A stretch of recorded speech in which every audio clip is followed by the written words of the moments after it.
I am, in fact, awake. Right. Switching to the live scene. 3, 2, 1. And hello to everybody. It is me again, Lou, and welcome back to the Palm Rock and Roll stream. We've got the Roll. Which part was it? Roll. Yeah, the Palm and Rock stream. The stream with two idiots and maybe some art and no maths at all.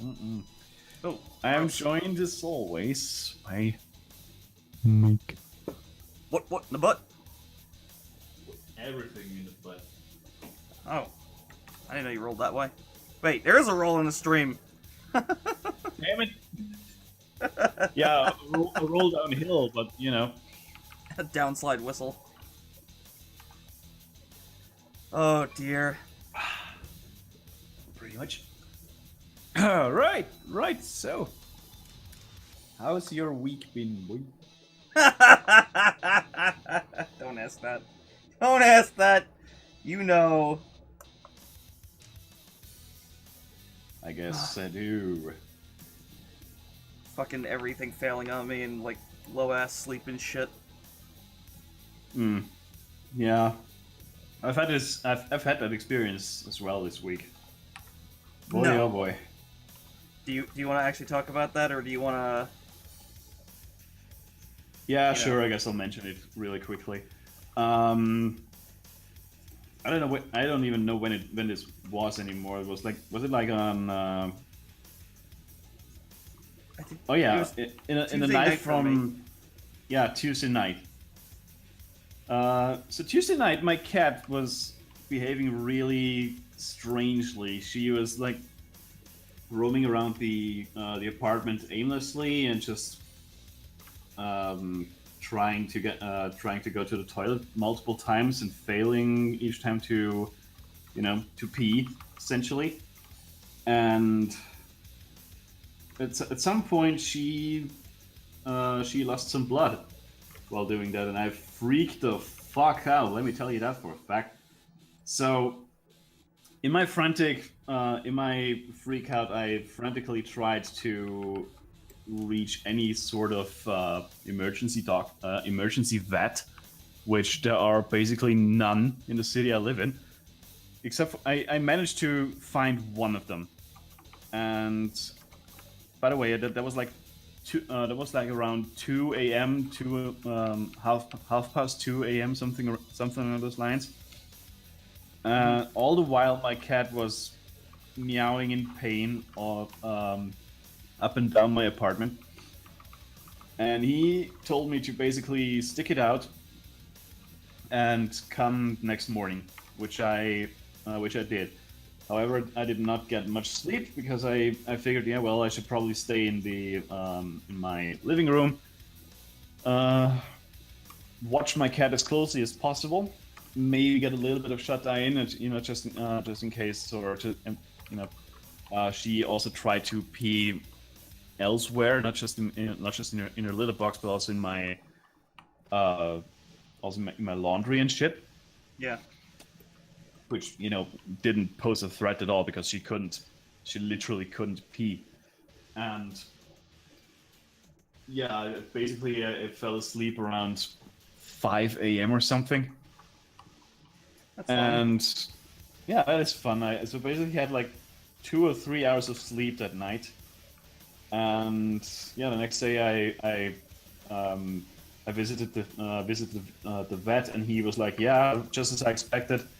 A bladder infection. Yeah. So now she's on antibiotics and she's doing really well again, in fact. So glad that's over with. But boy, howdy, was I fucking scared out of my mind. Can't imagine why. Oof. Yeah.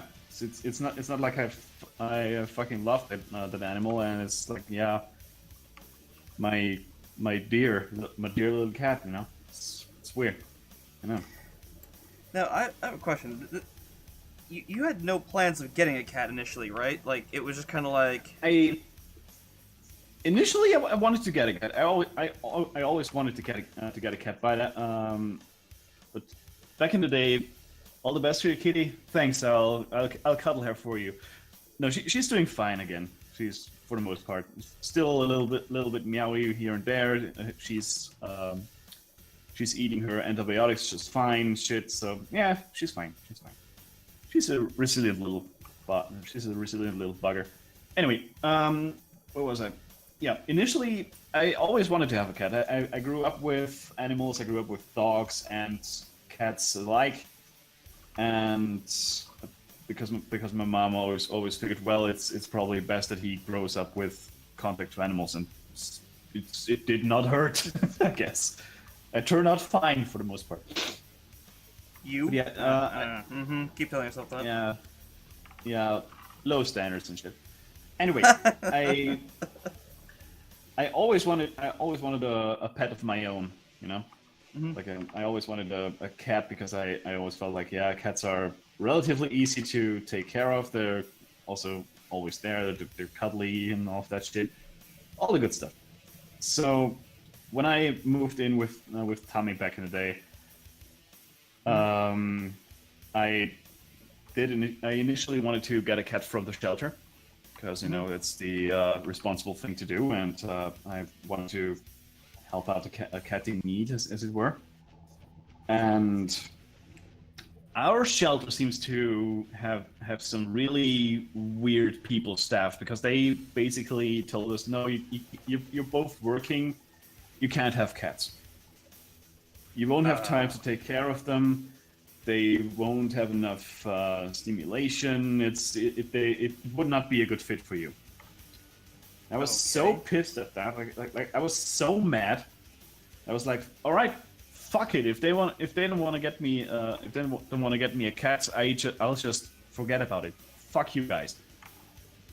Also, before you ask, the reason why I didn't want to take a baby cat is because both Tommy and I were working at the time, so she would be home alone for at least like 5 to 6 hours, worst case, every day. And baby cats can wreak havoc in your apartment if they're bored. So yeah, that was out of the question. So at some point, Tommy must have told my mom about this, because it was around the time of my, I believe, 27th birthday, if I'm not mistaken. Yeah, that was 2 years ago. And my mom, bless her soul, actually got wind of one owner who wanted to get rid of her cat, because of her 3-year-old cat, because apparently one of her kids have gotten allergic to her all of a sudden, which that does happen, I think. What? That does happen, I think. Yeah, which might happen, but when I visited the family, all of the kids seemed fine, despite being a bit on the despite the family being a bit on the trashy side in terms of hygiene and all of that shit. So I was like, she probably just didn't want to take care of it anymore, because she's got 3 kids, all of which are like, I don't know, 5 years tops, the oldest one. And their loss is your gain. Yeah, absolutely. And so Tommy, or my mom rather, found out about that one cat, and I initially didn't even want to bother. So I figured, well, it's probably not gonna work out all that well. And Tommy urged me to get her, which I'm still like one of the few things that I'm grateful for. And yeah, that's how we got her. We just basically the very next day we got to that previous owner, picked up the cat on the same exact day, and yeah, Maya's been part of my life ever since, and thank God for that, because I fucking adore that cat. Also, she's been the cat that is. She's been neglected by her previous owner like nobody's business. She had mites in both of her ears, like they were just black with mites. Oh. really, really terrible. She was also that's why she was so nervous all the fucking time and so anxious, you know, because her ears were itching all the fucking time. She was not sterilized after 3 years, and she was not vaccinated after 3 years. Oh god, these people When really we- didn't do shit. Yeah, like those people should not have pets in the first place. They were like, yeah, sure, let's get a cat. They're low maintenance. I mean, yeah, they are, but they're not definitely not no maintenance. So, fuck you for abandoning for like not taking care of her like that. Jesus Christ! Thank God, you gave her away. Stupid Yeah. stupid cunt. Yeah, I already mentioned how easy it is to care for a leopard gecko, but somehow people manage to screw that up. And if you don't give them if you don't give them calcium powder, they are in a lot of trouble. And it's like, it's apparently a very common thing. Yeah. It's like, Jesus Christ, guys, come Wow. on, don't get Just- don't get a pet in that case. Yeah, absolutely. But yeah, our like the day we got her to the vet, our vet was like furious. He was like, "Why the fuck are you only now coming to me with this cat?" And I vividly remember they were both like, "Whoa! We just got her. We got her from someone else. That is not our fault." Hmm. If this had been ours from the get go, we would have been here ages ago. It was like, yeah, well, good thing she's with you now, because good lord, that poor little bugger has been not abandoned. What's the word? Abused, neglected. Neglected. Thank you. Has been neglected for way too long, and it's like, I still remember the first time Maya slept peacefully on the couch. It was like day and night. She must have slept like 2 days straight after he got rid of her mites in her ear. Yeah. It was like finally the first time of being able to sleep without scratchy ears. I can't even imagine how awful that is. Ugh. Me either. That's pretty rough. Yeah. I think it's Sort funny of that we thing. both wind up having like some kind of story about our pets. You know, we both kind of like wanted to get one. Like I wanted to get one just because of like, you know, because of scientific reasons. Because it was like, oh yes, stress relief and all that other shit, and Oh yeah. you know, it's a very positive thing. It definitely is. Absolutely. And of course, as I mentioned, seeing JonTron with you know, his bird on his shoulder, I'm like, I want that, but with a lizard, because you know, Lizards are dope. lizards are something that have been in my life like forever. Like we've had turtles and lizards, so it's like reptiles. Yeah, I get them. Yeah. So, I mean, you know, I've already mentioned how I got Zarzanagon, but with AWOL. Aww. Abandoned without love, or adopted with love, depending Aw. on whichever one you want to go with as the acronym. Yeah. Yeah, the owner was not taking good care of him at all.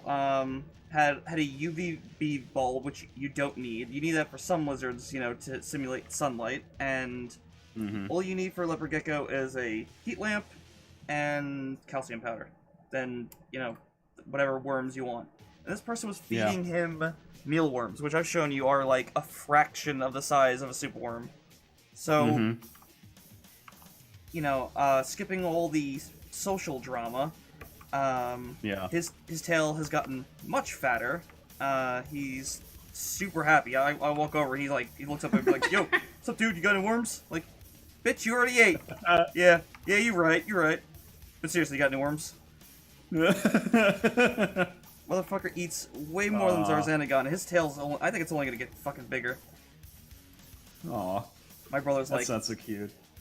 it's ridiculous. I can't wait to get him both in my rooms. Right now he's in the other room because I don't have the shelf set up, but my brother's girlfriend is trying to see if she can get me a trade-in deal. Like, I'm gonna trade in my fish tank for a Exoterra tank, which has doors on the front, so this way I can put them on a shelf without having to like reach over, because tanks are tall, so putting them on a shelf stacked, it makes it hard to maintain. So she's gonna see if she can get me a deal on one of them, because those are expensive tanks.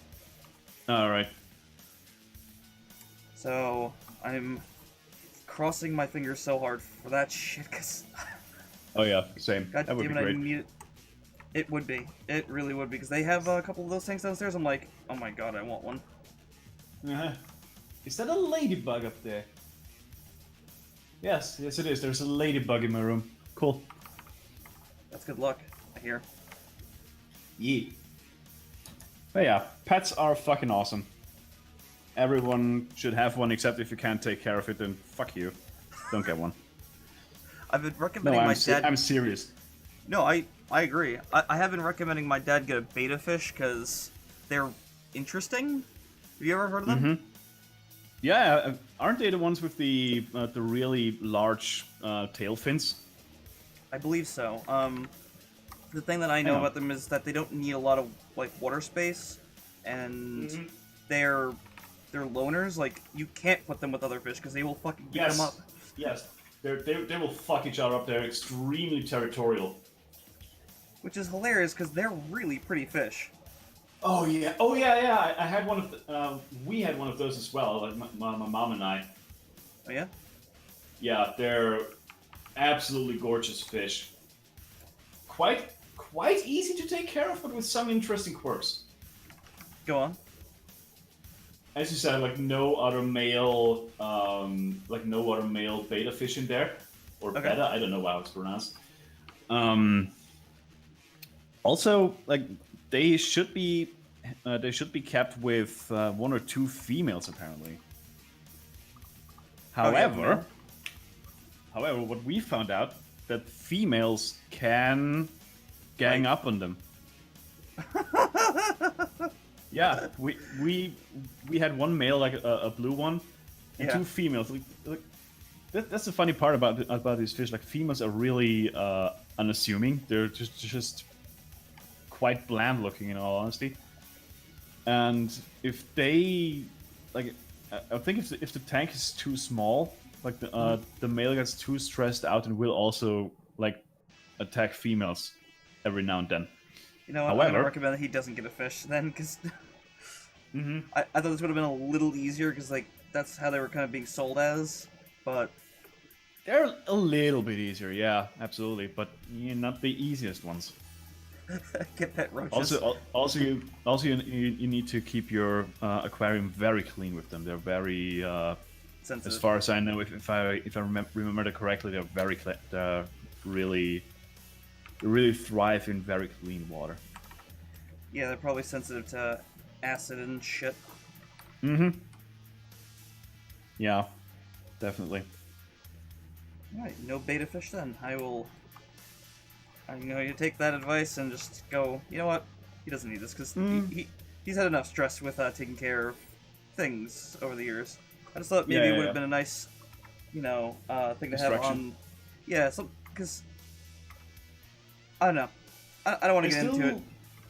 Yeah, I know. It's fine, I still swear by cats, but I am fully aware that people have mixed opinions about them for whatever reason. I mean, I know that some people had like really bad experiences with cats. Like Tommy had the same issue, and I was like, well, not all cats are the same.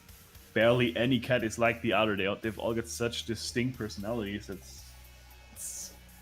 It really differs from a cat-to-cat basis. But I will fully acknowledge that cats have some very subtle tells that most people misinterpret. Yeah, the belly thing and such. Yep. Even though mine fucking loves belly scratches, I swear to God, it's a favorite thing. Cats are weird. Yeah. No, I would have to turn down any kind of like pet like that. Like it would have to be the most basic and simple thing. So he'll have to just stick with garden stuff, I think, which is turning out well for him. He got a bunch of cantaloupes on a whim, and we had a bunch of cantaloupes, and it's like, holy shit, more please. Oh, cool. He just walks in with like a big ass cantaloupe. He's like, so I found this one hiding in the plants. I'm like, where the fuck was that?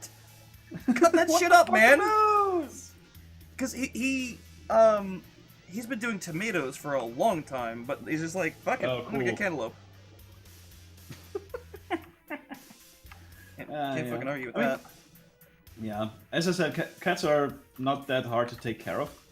Yeah. I mean, they're definitely not. They're definitely not a no maintenance pet at all. But Yeah.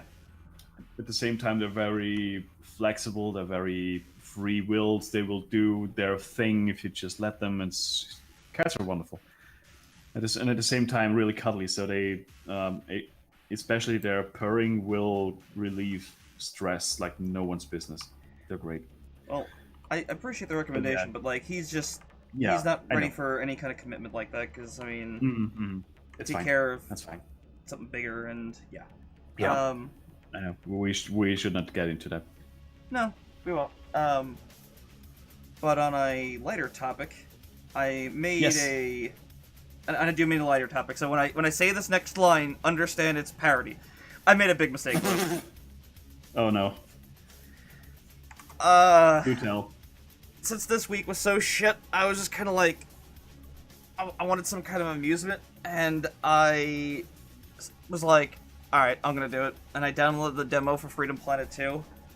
Oh, no. Oh my god, it is so good. Oh no. Oh my god. And now I'm just like, how long do I have to wait for this game to come out? It's gonna be a year or something. So, it's gonna be a fucking painful wait. Let me put it to you And this you're way. gonna be gone for the longest time whenever that comes out. Dude, you have no idea. They made so many changes and improvements. Like, okay, this is a very inaccurate way to describe Freedom Planet 1, but Freedom Planet 1 is mostly... People say it's like a Genesis game. It's not. It's more like a Sega Saturn game. But bear with me on this. Freedom Planet 1 Sure. is... Freedom Planet 1 to 2 is like going from a Sega Genesis to a Neo Geo game. Like, Yes. vastly more sprite work. You know, like they didn't work within any kind of space limitations. They're just like 256 megabyte cartridge in 1990. Yeah, fuck it, why not? The animations are super pretty. The game's more colorful. There's more moves. There's more enemies. The music's pretty well detailed. Like now there's a guard parry move. So like, if an enemy's about to swing at you, you just hit this button and you just twirl out of the way. You're like, holy shit! Alright, sweet. The voice acting quality is like way up there now. Like they got like proper equipment, and they're gonna be getting a lot more professional voice actors in. Like one of them's Piccolo from Dragon Ball Z. So, like, Oh damn. it's like you guys aren't fucking around anymore. I mean, if they weren't in the first place, but wow, this is like next level, dude. Sweet. Well, I mean, they were working within some pretty big limitations with the first game. They didn't have any Mostly like budget, I guess. Yeah, they had a Kickstarter, and I think they only managed to get a 25K, compared to, like, Shantae, which got, like, a couple of hundred, like, it was like 100,000, I think, or something. And, Mighty Number 9, which got 4 fucking million and couldn't do anything with it. Pales in comparison in every regard. Yeah, so Oof. Freedom Planet 1 managed to get a lot in there, considering its tiny budget. It's a pretty admirable thing. And 2 just looks like it's going to be on a whole nother level. Wow. Yeah, I mean, once they've proven themselves, was 2 also on a crowdfunding campaign, or? No, they just went for it. I think things are working out for them because they decided to do a slow and steady approach. Which is a good approach to do. Yeah, Mighty Number 9 definitely suffered because they just went like, we're going to put on everything from the 360 to the 3DS to PC. So they actually canceled the 3DS and PS Vita ports because, yeah. Yeah. Can't say I blame them. Freedom Planet came out on PC. Then they had someone help them with an engine change, which drastically helped them with compatibility, I believe. And then it got ported to the Wii U, and it did well there. Then it got ported to the PS4, and then Xseed, this Japanese publishing company, ported it to the Switch. I'm like, I don't see the connection, but fuck it. Sure. So like they're doing the slow and steady approach. Like, yeah, it'll come out to your system soon. Eventually. Yeah, they're not gonna just like soon, TM. yeah, it's not gonna be projectile vomit all over the place, just going here's garbage. Ah. Yeah, that is definitely the way to go. I feel like take your time for ports because good lord, a bad port can butcher a game. Yeah. Although the controversial thing that they did, well, my friend found it annoying. Me and Gio were just kind of like, I'm okay with that. There's supposed to be 2 new characters coming to Freedom Planet 1, and they're already done. It's just they're working on like the story mode, but they decided that they're gonna finish Freedom Planet 2 before they continue with 1. So yeah, I can see how that would piss people off, but it's like they've got limited resources. They gotta focus on the more important task at hand, you know, which is Freedom Planet 2 at the moment. I can't blame them.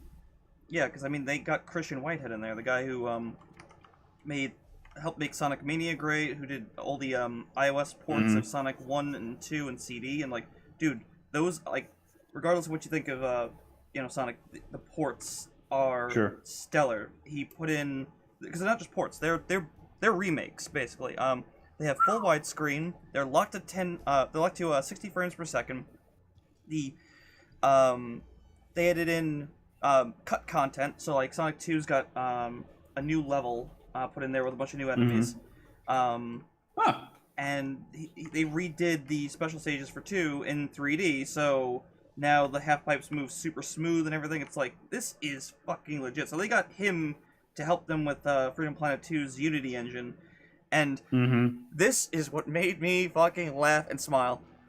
You can unlock the frame rate so it'll run at above 60 frames per second. It is so considering you've smooth. considering you've got a 144 hertz monitor and that game's probably gonna run on a toaster anyway. Yeah. Woo-wee! Oh, it is so buttery smooth. Anyone who says the Unity engine's bad hasn't seen City Skylines or Freedom Planet. Because, oh my god! Either that or they don't know that really, really high-profile games run on a goddamn engine. Like, I don't know, Escape from Tarkov, which looks incredible. And that Hearthstone. That oh, damn it. I was about to say that crappy little card game that no one's ever heard of. Yeah, that no one ever plays. Yeah, what was it called again? The Hearthstone, I think? From some rinky-dink developer called something with B. Was it Blizzard? Blizzard? I don't know. A Snowstorm? I don't know. Yeah, Snowstorm, something. I don't. Never heard of them. Yeah, Hearthstone. The Hearthstone. Unity powers some games you would not expect. Yeah, again, City Skylines. It's like, how the fuck is it doing that? This is a huge game. Yeah, Hearthstone TM. Excuse me. Hearthstone. Let's see. Yeah, Wasteland 2 is a Unity game. Rust is a Unity game. Rust is? Yeah, Rust. Assassin's Creed Identity? What? Which one? Sure. Assassin's Creed Identity. Never heard of it. I've never heard of it either. Deus Ex The Fall. Never mind. Well, it looks good anyway for a game that, well, on a phone it looks good. Yeah. Let's see what else. Yeah, Hearthstone Kerbal Space Program. That surprised me. Yeah, I forgot about that one. Holy shit, that's a weird one. Yeah. Here's why Unity has such a bad rap. The free version requires you to use the Unity engine splash screen, which announces made with Unity. Guess what the paid version doesn't have? That exact requirement. Yeah. Guess what the paid versions usually never include? That splash screen. There you go. Yeah. There's the image problem. And it's such a shame because it is a pretty powerful engine. It is a fantastic engine. As I said, look at Escape from Tarkov. It's insane. Nobody I told a streamer once via $5 donation, like, yeah, dude. Fun fact: that game, in case you didn't know yet, that game is made with Unity, and it blew his fucking mind. Oh my god. This doesn't look like a Unity game at all. At all, not at all. Oh my god, this muddy road, it's got like... Holy Yep. shit. It looks insane. You should see it in motion. God damn. That engine is bonkers if you know how to use it. It's really, really good. Also, comically, the Sages Sonic... I forgot what the hell it stands for. It's a Sonic modding group. They they're trying to redo Sonic 06 in Unity, and Oof. it's not a good game still, but like what they were showing, was- it's like, how is it running this good and it looks way better? Yeah, I was just about to say, is there anything salvageable in that game? I don't know. But then No. again, I would not know. I don't like Sonic in the first place. No, there's not much salvageable. The music, Yeah, maybe. I'm probably the wrong one to ask about that. No, look, you know I'm pretty objective with this shit, and I'll tell you straightforward. There's not much salvageable from that. Like, I don't even like the character model. It looks like crap. The gameplay mechanics are bad. The story's bad. It's just the music that's pretty good. I'm trying to think of like any specific songs, but I really don't listen to the music too often.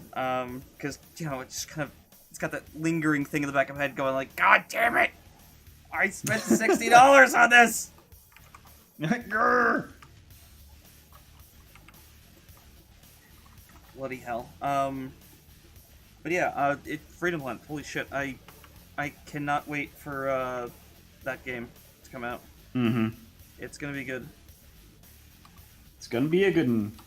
I just wish more people would give it like a chance, because like I see people on YouTube just going like, oh, it's a Sonic one. It's like, no, it's not. It's not. It's really good. Mm-hmm. It started off as a Sonic fan game, sure, but that doesn't mean it's one anymore. There's so much more depth to it. Yeah. I mean, I see how people get to that conclusion, but at the same time, maybe give it a try before you judge. Yeah, Says I the would guy definitely who say so. will, says the guy who will judge any and every single goddamn Sonic game there ever was. That's true. You will, and you're wrong for it. Because there's good stuff out there. Yeah, I don't particularly enjoy its gameplay. Never have. Well, Lou, that's where I can come in and say, don't worry about that, because if you play Sonic Generations, the gameplay is massively different. It plays more like a racing game, except you're a hedgehog. Great. And you're drifting at Mach 10. Great. I love it. That's That will, fun. that will not capture my interest whatsoever. Nah. You're just a big baby. It's still a jump. It's still a jump and run. I would like to see where the fuck I'm going. I would like to see have where you're some going. reaction time. Thank you very much. Let's see where you're going. Come on. I don't know. Well, again, you want more reaction time? Play Sonic Mania, where they actually made it widescreen, added a whole bunch of characters that are that added a variety of different gameplays. Mighty the Armadillo fucking cracks me up because he can land on spikes. He doesn't give a shit. He just bounces right off. It's like, what the fuck? Easy mode. That makes sense. That's the first time a Sonic character has ever made sense. An armadillo that doesn't react to spikes. There you go. Good on you. It just makes me laugh because he just bounces off with like a little whoop. You go to a place called Fayest. Fayest! Ooh. Yeah, I don't know. Rolly must be in a big coma, by the way, because my god. I was expecting him to show up late at least. Yeah. Yeah, Religious is probably pooped out after playing Darkest Dungeon for so long. A few hours, yeah. Even though didn't he say he never wanted to try it? I don't know. Anyway, I was talking about I was talking to him earlier today, and he was gushing about Darkest Dungeon. Did he do the waifu mod? And Is that why he was gushing? No. He won't mod it. That's right. Never mind. yeah, no, just straight up, he loves Darkest Dungeon now. And he told me that I was that he named a paladin character after me, and I was like, oh great, so I died like a little bitch then, didn't I? And he was like, no, not at all. You hard carried the party for almost the entirety of my play session last night. Yeah, he mentioned some of this. I was like, he's like, I named it some characters after you guys. I'm like, oh, so we all got hit by a bus and died. Mm-hmm. Yeah, and apparently my character was like, yeah, no, every time he got afflicted with something, or every time he got stressed out, he just got stronger. Like he came out with positive traits, which is rare for that game. I am death incarnate. Pretty much. At death's door, second wind, or shit like that. Yeah.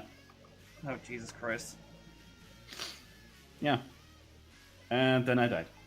because of course I did. It's freaking Darkest Dungeon, in it. It's the Saiyan way. Yeah. I'm the prince of all Saiyans, and goddammit, Kakarot, you're gonna get your ass kicked, and you're gonna like it. You monster frisbee! You must become Super Saiyan. Super Saiyan lesbian. Super Saiyan lesbian. Yeah, the Saiyans in Dragon Ball Z, since you probably don't know, Lou, their trait is if you like beat one like nearly to death and they survive and they recover, They just get stronger. Yeah. They get massively stronger. So there's one point where they were fighting like the strongest enemy they've ever fought, and Vegeta is like losing his mind watching this fight that's going south, and he looks over at Krillin, the bald guy, and he's like, I need you to beat the crap out of me, you know, and Krillin's like, I'm not gonna do that, like, what the hell's the matter with you? So he keeps egging him on, and then Krillin just blows a hole through his chest, and Vegeta just, like, falls over, like, pretty much dying. And he looks over at this, this Namek, who is, who had his ability awakened, and it was, like, he can heal people, which isn't common in Dragon Ball Z at all. Like, I think it's maybe, like, 2 people who have that ability, so he's like, kid, you gotta heal me, I'm dying. He's like walking after this kid, hole in his torso, like you're gonna fucking heal me. And it eventually happened, but the kid had a pretty good reason for not wanting to help him. Vegeta was kind of killing his people for a while, looking for the Dragon Balls. I was like, yeah, I can see how that would be awkward. Yeah, a little bit, but healed him. Vegeta got cocky, tries to fight Frieza, and then gets his ass completely fucking obliterated. Yeah, I think I remember that. Like 24 episodes later. That was more of what happened later with like Goku and shit. It's still a fun show to watch. At least the fight scenes, so well animated. Yeah, sure. Like, I advise anyone like animating and shit that like is animating a fight scene, you gotta look at that show, because that show will teach you how to do impacts and like how to make a punch or a swing like really look like it's got something behind it. Yeah, make it really crunchy and shit. Oh yeah. As I said, I think I've nailed it down why it looks so good. And it's that this one frame where, or this 1 or 2 frames where the scene stands still at the impact, where it's like pop, and then boom. I don't know. It's really hard. It's really hard to explain. It's like a No, you're not wrong, but it's also before that. Like, you have to have like this isn't like precise at all or whatever. Like when the character's pulling back for like a big punch, you have like 6 frames of pulling back, and then instantly their fist is in their face, and then you do what you said. You hold it in there for like a frame or 2. The hold, and then the follow through, where it's like, yeah, I don't know. Also, One Punch Man does this. Yep. Because of course it does. Because One Punch Man is wonderful. I've seen some people try and like criticize Dragon Ball Z. They're like, oh, but no, like the fights are so much bigger and better in like One Punch Man. It's like, bitch, Dragon Ball has been around Oh. since the fucking 80s and has probably inspired One Punch Man heavily. So, like, Of course. give credit to your Punch goddamn Man- elders. One Punch Man, dude, they don't get the point of fucking One Punch Man. One Punch Man is like, yeah, it's a parody of pretty much every single goddamn fighting anime there ever was, including Fist of the fucking North Star. Yep. With Fist like of the with North Star is the so with the good. death scenes of the bad guys, it looks just like Fist of the North Star, just up to 11, if that's even possible. Like they die. It's so good. Yeah, like the villains in One Punch Man die stupid deaths, like so stupidly, so stupidly drawn out and just like explosive and shit. It's great. I think the last one I saw was the Fish King, where, like, Ooh. he punches him and just the rain's instantly gone. You're just like, oh Yep. shit! Yep. Oh my god! Yeah, exactly. Like the blast wave goes. It just pushes away the rain. It was so good. And also I'm really pissed because why has nobody ever thought of that? That is amazing. Who Wait, knows? It actually, might no, have come I up. think, I think that. It might have been in something else already. I don't know. Yes, I was just saying it. I think the Matrix did that in the third part, which nobody saw because it's awful. But Devil I May think Cry- they did that, if I recall correctly. Devil May Cry 3 might have done it before then, too.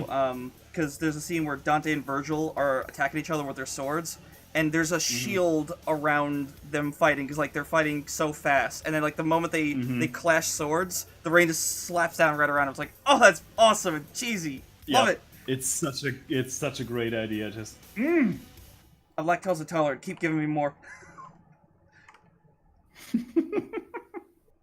Oh, I think I'm out of Quake songs. Damn it. What should I put on next? but yeah, I can't wait for One Punch Man season 2. As I mentioned, I'm a little nervous because I it's hope. apparently going to be a new studio doing it. That's what I Yeah, heard anyway. Maybe something's changed yeah, because it's been a while.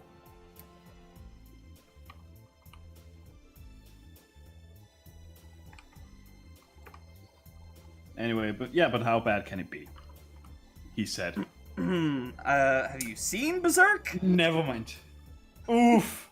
Oof.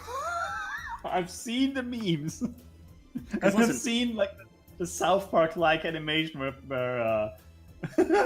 where guys just chanks off screen and goes like, "Screw you guys, I'm killing you." Yeah. Listen, I grew up. I watched the original anime, which, like, even then, I'm like, oh man, this is. It's not awful, but it's a little rough. I'm like, it can only go up from here. Boy, was I wrong! The boy, are you ever wrong about that? Ooh. Oh, It can God. always get worse. If Like- I've learned anything in those almost 30 years I've been alive, it can and it will get worse. Absolutely. Don't get your hopes up. They will get crushed. Can't Berserk just Without get fail. like a fair treatment? Because, like, what's it called? Hellsing got a remake. Because the original one was so inaccurate to the original manga, like, it made no sense by the end of it. You're like, what the fuck is going on? Who is this and what is going on? And then I saw the remake. Holy shit, is the remake fucking incredible. So that much better? Yes, and there's probably a decent reason for that. One of them being, they're treating each, they're not doing it like a show. They're doing it like, they do, each one is a movie. So, I think there's, the last, I think I saw up to 6 of them, and I haven't seen it since because they were working on making more, and there's some, like, disagreements or something. I don't really know what's going on, but, all I know is they've made a couple more episodes since, and it's been so long that I'm probably gonna watch all of them again whenever it comes up. But, like, dude, the animation is out of fucking control. Like, whoever made this and, like, decided to animate this was just, like, they're sitting in the background going...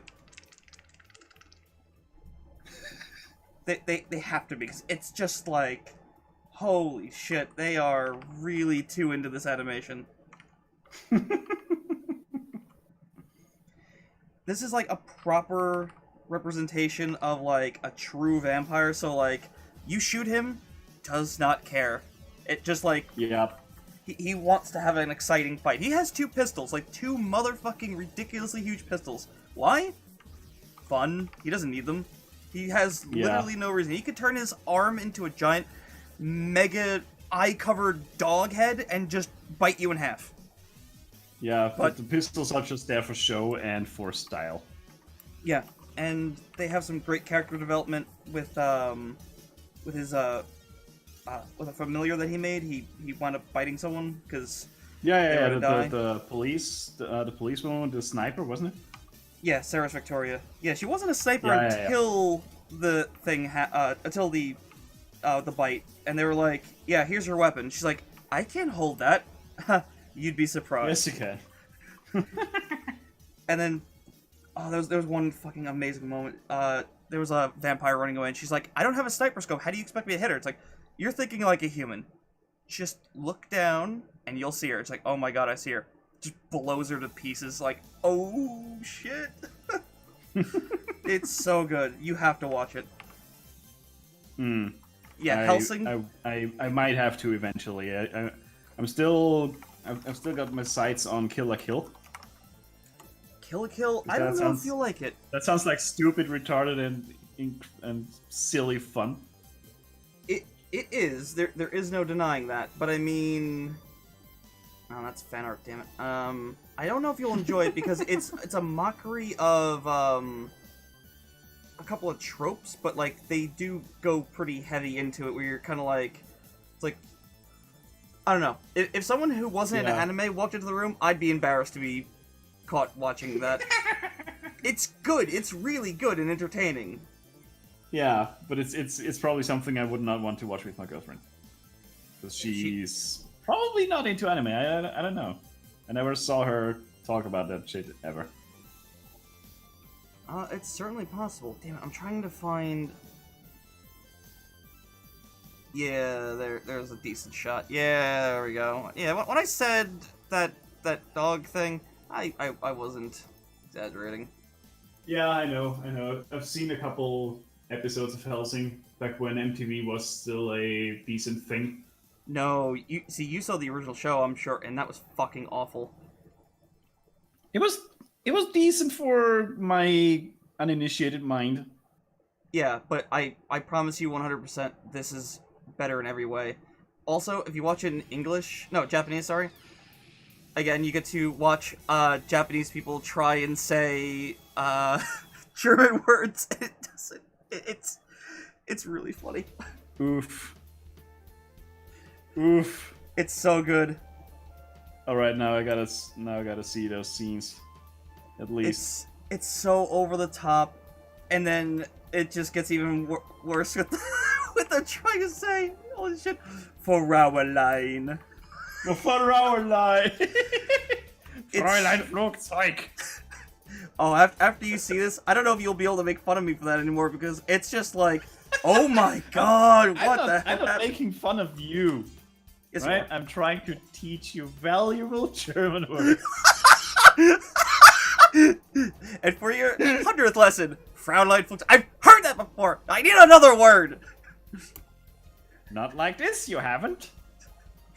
God damn it. Schicken Sie mir das Geld, Fräulein Flugzeug, ja. I hate you. I hate you so much. Spike's probably, whatever he's doing right now, he's probably sitting there giggling and he doesn't know why, but it's because some poor American's being made fun of for his shitty German. I say German. I say German like I know anything more than the couple of shitty ones I said. Yeah, a couple of shitty ones that I taught you. Oh, like the Luke, good friend that I have. You got a question in chat. I can't answer that. Oh. Kuro DeVille, I've got a question because I struggle a lot when I draw 4-panel comics. Are you Letter Bubble or Planet Bubbles before you draw, or throw them in after finishing the sketch? I always throw in the speech bubbles first. Not only... Here, let me show you. I mean, I've got them grayed out because, you know, I know what they're talking about in my head, but I would also really like for you guys to read this comic on my website. Yes. Shill. Yeah, shill. Just so you know. No, not only does it show you exactly how you gotta plan around this, but you can also plan the flow of your speech bubbles beforehand, and how should I put this? And you can sharpen up the dialogue as you go before you draw anything in. Just sit here, look at the speech bubbles by themselves, and think to yourself, where can I trim some fat? Because you want to keep speech bubbles as short and like text in speech bubbles as plead for website traffic detected. Mozi knows me too well. You want to keep your text in your comic, especially in the 4-panel comic, as short and concise as possible, so it doesn't bog down your art or the experience. Because brevity is the soul of wit, as Shakespeare once said. I don't know if he said that, but I'm pretty sure he did. No, you're misquoting Red Letter Media. A man named William Shakespeare once said, "Brevity is the soul of wit." It means don't waste my fucking time. Yeah, I agree with that, but because I think one of the biggest problems 4 or 3-panel comics, what they do, one of the biggest mistakes is they always say too much. They will add in like one extra line of dialogue, and it's too much. It's just like that one line. You didn't need that. You fucked up. Exactly, and that's where I can bring up the Beelzebub's comic again. It's such a perfect example. Here's another tip. If you're drawing gag comics, also hello Mido, long time no see, welcome to the stream, boy. If you're drawing if you're drawing gag comics, that's a very, very important tip. Always, and I do mean always, end your comic with a punchline. Ideally you want to end your comic with the punch word. Let me show you what I mean. Or just a visual gag, to be honest. Yeah, or a visual gag. That also works. Where is it? This is such a perfect example, and it's not like me shitting on the comic all the time, but it's such a perfect illustration of what I mean by that. What's it called? What's Beelzebub's, right? Oh, with one E. Okay. Beelzebub's comic. Jesus. There it is. It is such a perfect example of what not to do. And here's the most infuriating thing. The comic itself is great, like the punchline is fantastic, but they did not end with the punchline. That's the problem. Ricardo. Wham. There you go.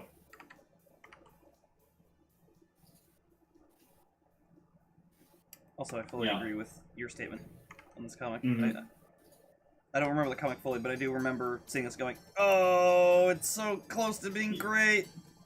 Yeah, it is so close to being perfect. Like, here's the thing. The only sin this comic commits is adding this one last speech bubble. It's completely unnecessary. It ruins the punchline, which is it's pronounced Jesus. That's the punchline. Not, oh, don't you just love his accent? That is not the punchline. It doesn't contribute to the choke that was built up fantastically in the first 3 panels. Masterful, really, really masterful build up to that. Love it. But the punchline, like the impact the punchline has, is completely ruined because it's not the very last thing you read in this comic. You see what I mean? I mean, yeah, Mike, you already know. Yeah. Did you make a mistake, Palm? Not that I'm aware of, but probably somewhere down the line. You make a mistake? No, never. No. No, I don't know what you mean right now. Or do you mean that I'm illustrating my point with the comic of myself? Because I could also do that. I've made that mistake myself several times. I think way back in the day. Like if you find any comics that where I did the exact same thing, feel free to point it out because you would be 100% correct in pointing that out. I just can't think of one because I always forget my my comics the second I upload them, which is not even I'm not even kidding. I've had this happen so many times. Like either friends or fans at a convention come up to me and they're like, reference, like out of the blue, where they would just reference my comic, and I'm like sitting here like, the fuck are you talking about? You gotta have to go back and read your comics so you can like brush up on this a little bit, because that's brush up on a piece of me lore. I really gotta do that. Yeah, that's gotta be a little awkward. It's like, oh, I'm a big fan. I'm not, but you're the creator. Yeah, I know. I'm so sorry. Yeah, I know. Dude, I'm not even gonna lie. I had a problem with the. Oh, sorry. Did you want to continue? Your. I just wanted to read chat real quick. Another thing I noticed: your money package for donations looks like the money you see often in Conquer's Bad Fur Day. That is not a coincidence at all. Anyway, go on. Speaking of making things and forgetting about them, since I have a bunch of artwork on my Surface, my laptop, I usually am making stuff on that when like there's other stuff going on. Like if I have guests over, sometimes I'm just sitting there doodling while I have like a show on because I'm very fidgety. Or if I'm out at the diner, I'm just doodling or maybe trying to color something real quick. And since I had to recently work on my Surface full time because of heat problems, there was like a couple of images. I'm like I know I made them. Like I do just recall them, but when? No, it wasn't that. It was just like oh shit, I have these things that I could be showing and using because like I have a good amount of Journey to the Skyline pictures on there, and just nope, haven't like done anything with them. That is too bad. You really got to get on that. But I know exactly what you're talking about because I've had this happen myself. Like I would draw something or just doodle something and save it somewhere. Oh god. And I'm probably just like a squirrel, like burying nuts and then be surprised when I stumble over them again. Oh, I posted damn it. Hold on. Let me find it real quick. I don't know if you got the stream up, so I'll probably have to screenshot it. Where? Ah, here you are. I was working on some what's it called? I was working on some Patreon stuff, and I had like these different tiers, and I was like, yeah, these pictures are looking great. And then I scroll up because I forgot I made some stuff during the stream, and I'm just gonna zoom in on this and.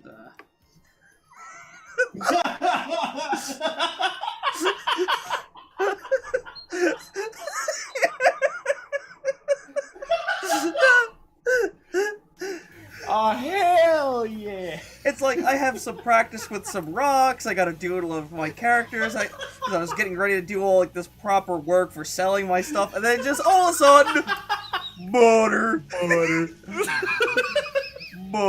profits, butter. I burst out laughing. I burst out laughing in the middle of a quiet room. Probably sounded like a psychopath because I wasn't even talking to anyone. Like there's another one. Oh no, chat. It was just me just going. Suddenly, butter money. Oh my fucking god. Also, I love how our stream has memes of its own. Fucking. Motherfucking Butterfrog, Christ on a Cracker, the best strawberry jam there ever was. What else? Spider-Man Beach. Yep. And not even forced memes, it was like, that was, okay, that is stupid, that is funny, let's make this a going thing. I don't know. I gotta find the stream where we talked about Spider-Man Beach because it was amazing to have my dad come on stream and just mock the fucking thing considering how he painted the damn thing. He's like, I can't believe this is what they wanted. He's like, I was paid to paint this. And I'm like, holy shit. And then we found out that it wasn't even the first one. It's like, oh yeah, there's Safari Spider-Man, Baseball Spider-Man. You're just like, How are there like so Spider-Man. many? Adventurous Spider-Man, I think the line was called or something. I don't know. It was silly. It was so stupid. Oh, it's so bad. Ed Rolly, who has a meme of his own. Yes, the human pinball machine yes. himself. Yeah, Rolly reading out stuff from WikiHow. That's a meme in and of itself. Google! Oh yeah, Google. Yeah, Google is a fantastic meme. Because I talked to Gio, it's like, how's the stream been? Like, what do you guys like talk about? I'm like, well, it depends on what the pinball table says. Like, what do you mean? Like Rolly is a fucking pinball table during an earthquake. He's like, it's like, wow, like, You're not wrong. I know, but he's like, wow, is like, so, like, do you talk to him about this? I'm like, no, we just let him know by calling him a pinball table, and then he's like, Yeah. oh, okay. I mean, we're pretty bad with staying on topic to begin with, but my god, he is on a whole nother level. Oh yeah, Fucking hell. like he can derail everything. Trains are supposed to go on tracks? Google! Got an invite for Midnight Barbecue. Oh hell yeah! Enjoy it, and Have a good one. stop by again sometime. Maybe leave a like or something. I don't fucking know. I'm terrible at self promotion. Shill. Maybe it shows. Chill. Let's gotta play the game. Boo. But yeah, thanks for watching and enjoy your barbecue. Barbecue. And have a nice night. See you. Why I don't get invited to stuff like that? I don't know. Maybe you gotta talk to more people like that. I don't know. I get invited and I go, no, I gotta work, because I want to work. 'Cause I'm stupid. I'm psychotic. Oh, you already follow me. All right, cool. Thanks for following. I am awful with keeping on top of my followers because I barely pay attention to them. Lou, stop mounting your followers. I'm not mounting anyone. You said you're keeping on top of them, so don't fucking pull word games with me. Boo! That was awful. Wow. Yeah, but you deserve it. I know. Yeah, then again, nobody deserves bad puns. That's like that's a cruel and unusual punishment in and of itself. Punishment, huh? Huh? Oh fuck you! That's what you. No, you said it. Don't you put that on me. That is you. No, I just said punishment. You were like, oh, punishment. Get it? Because it's got pun in it. No, I was just pointing out that. Bien. I was just. I don't know why I turned you into Frenchman just now. But yeah. Yes, I'm Maybe well because renowned you're for my dicks. French. Yes, I'm well renowned for my French. Omelette de fromage. Oui, c'est très bien. Alors, got a funny idea. Before I leave, just draw a pile of chibi people thrown over each other to a big pile with a follow button on it. I'll sleep on that. But of course. Moi, je sais parler français, ah oui. I can only say. Oh wait. Moi aussi, un petit peu. Crap. What was the other French line now? Oh, que a couper la fromage. Nazi cheese. At this rate, you can probably recite the cheese shop's catch from Monty Python in French. I like that. Actually, that would be amazing. Both of the freaking lines I know in French have to do with cheese. Thanks, cartoons. Thanks. I'm lactose intolerant, bitch.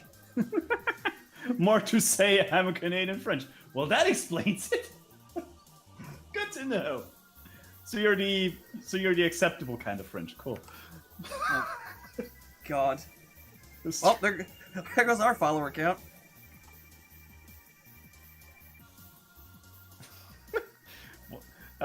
Watched a stream recording of a Pokemon ROM hack that consisted entirely of memes from that particular streamer. One of the jokes was a sign saying Mount Fred, and he said, "I'm not gonna do that." Yeah, that's it. That's in the same way, in the same vein as the I found prints. No, we're looking for no fingerprints. I don't think so. Yeah. From Animaniacs, which is It's such a good joke that only works in English. Really? I think it does. Yeah. Hmm. I don't think how it would work in German. Because fingerprints is Fingerabdrücke. So prints is out of the question entirely. Right. Shit. Yeah, I don't. I Which have is no like sad. reference. I have no reference for thinking in other languages. Like, so I don't. I don't think of that stuff. That is a fucking. Oh my god, that's hilarious. Yeah, it also must be a nightmare to translate that because it doesn't translate at all. I wonder what they had to have changed the joke into something else. Yeah, probably. Hang on. I gotta look this up now. Want. Womp.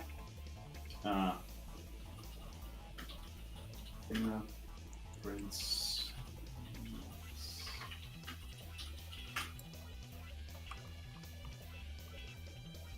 Not so subtle joke, Animaniacs. And that's putting it mildly. Yep. That show's supposed to be coming back, and I'm concerned, but I am Same. hopeful.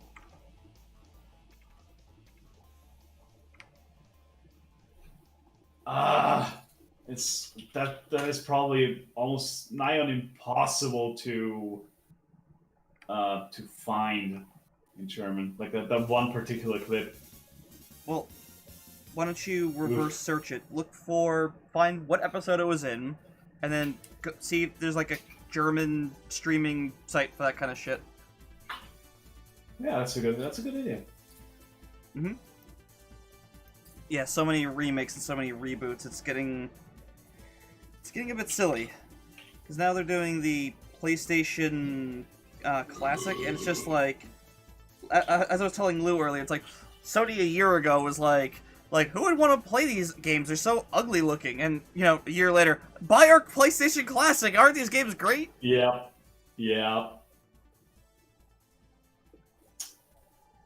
Fucking hypocrites. Fuck you, Sony. Fuck you. Yeah. Oh god, please, no, I don't.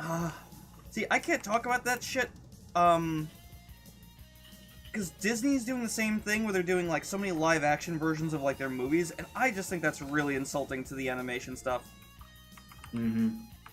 It's like, oh yeah, look at what we're gonna do with CG now, and convey things that can never be conveyed before. Animation can't bring across any of this. It's like, oh fuck you. Yes, it can. Better than live action. Go fuck yourselves. I guarantee you, Beauty and the Beast, the animated version, is better than the remade live action shit. Oh, by a mile. By a country mile. That's so disheartening. It's not even a question. Like, I saw that shit in IMAX. The original animated one. They had it. We were supposed to see something else, but it wasn't being shown for some reason. It got canceled, but we wound up going anyway because we already bought the tickets and everything. It was a class trip. Mm-hmm. And yeah, I saw Beauty and the Beast on like the biggest fuck off screen in history. So like, you got to see all the beautiful animation. Oh yeah, gorgeous. Like especially Disney animation is so good. Yep, it was a real treat to see.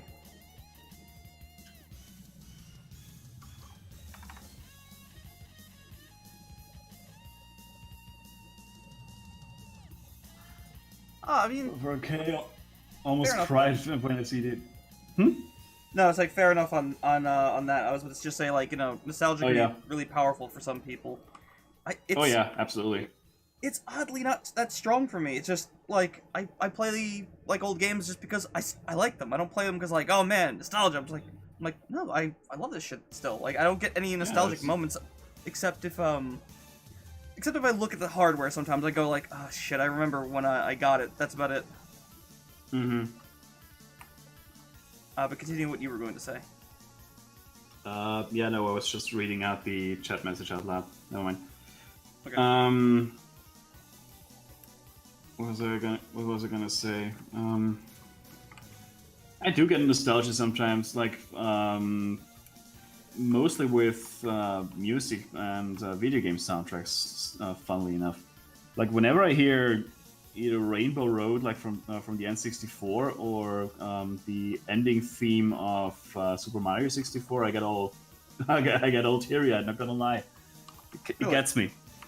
Yeah, it gets me. It was like, yeah, it's such a big part of my childhood and everything. I was like, oh, I remember beating that and being all proud of myself. That was amazing. That was cool.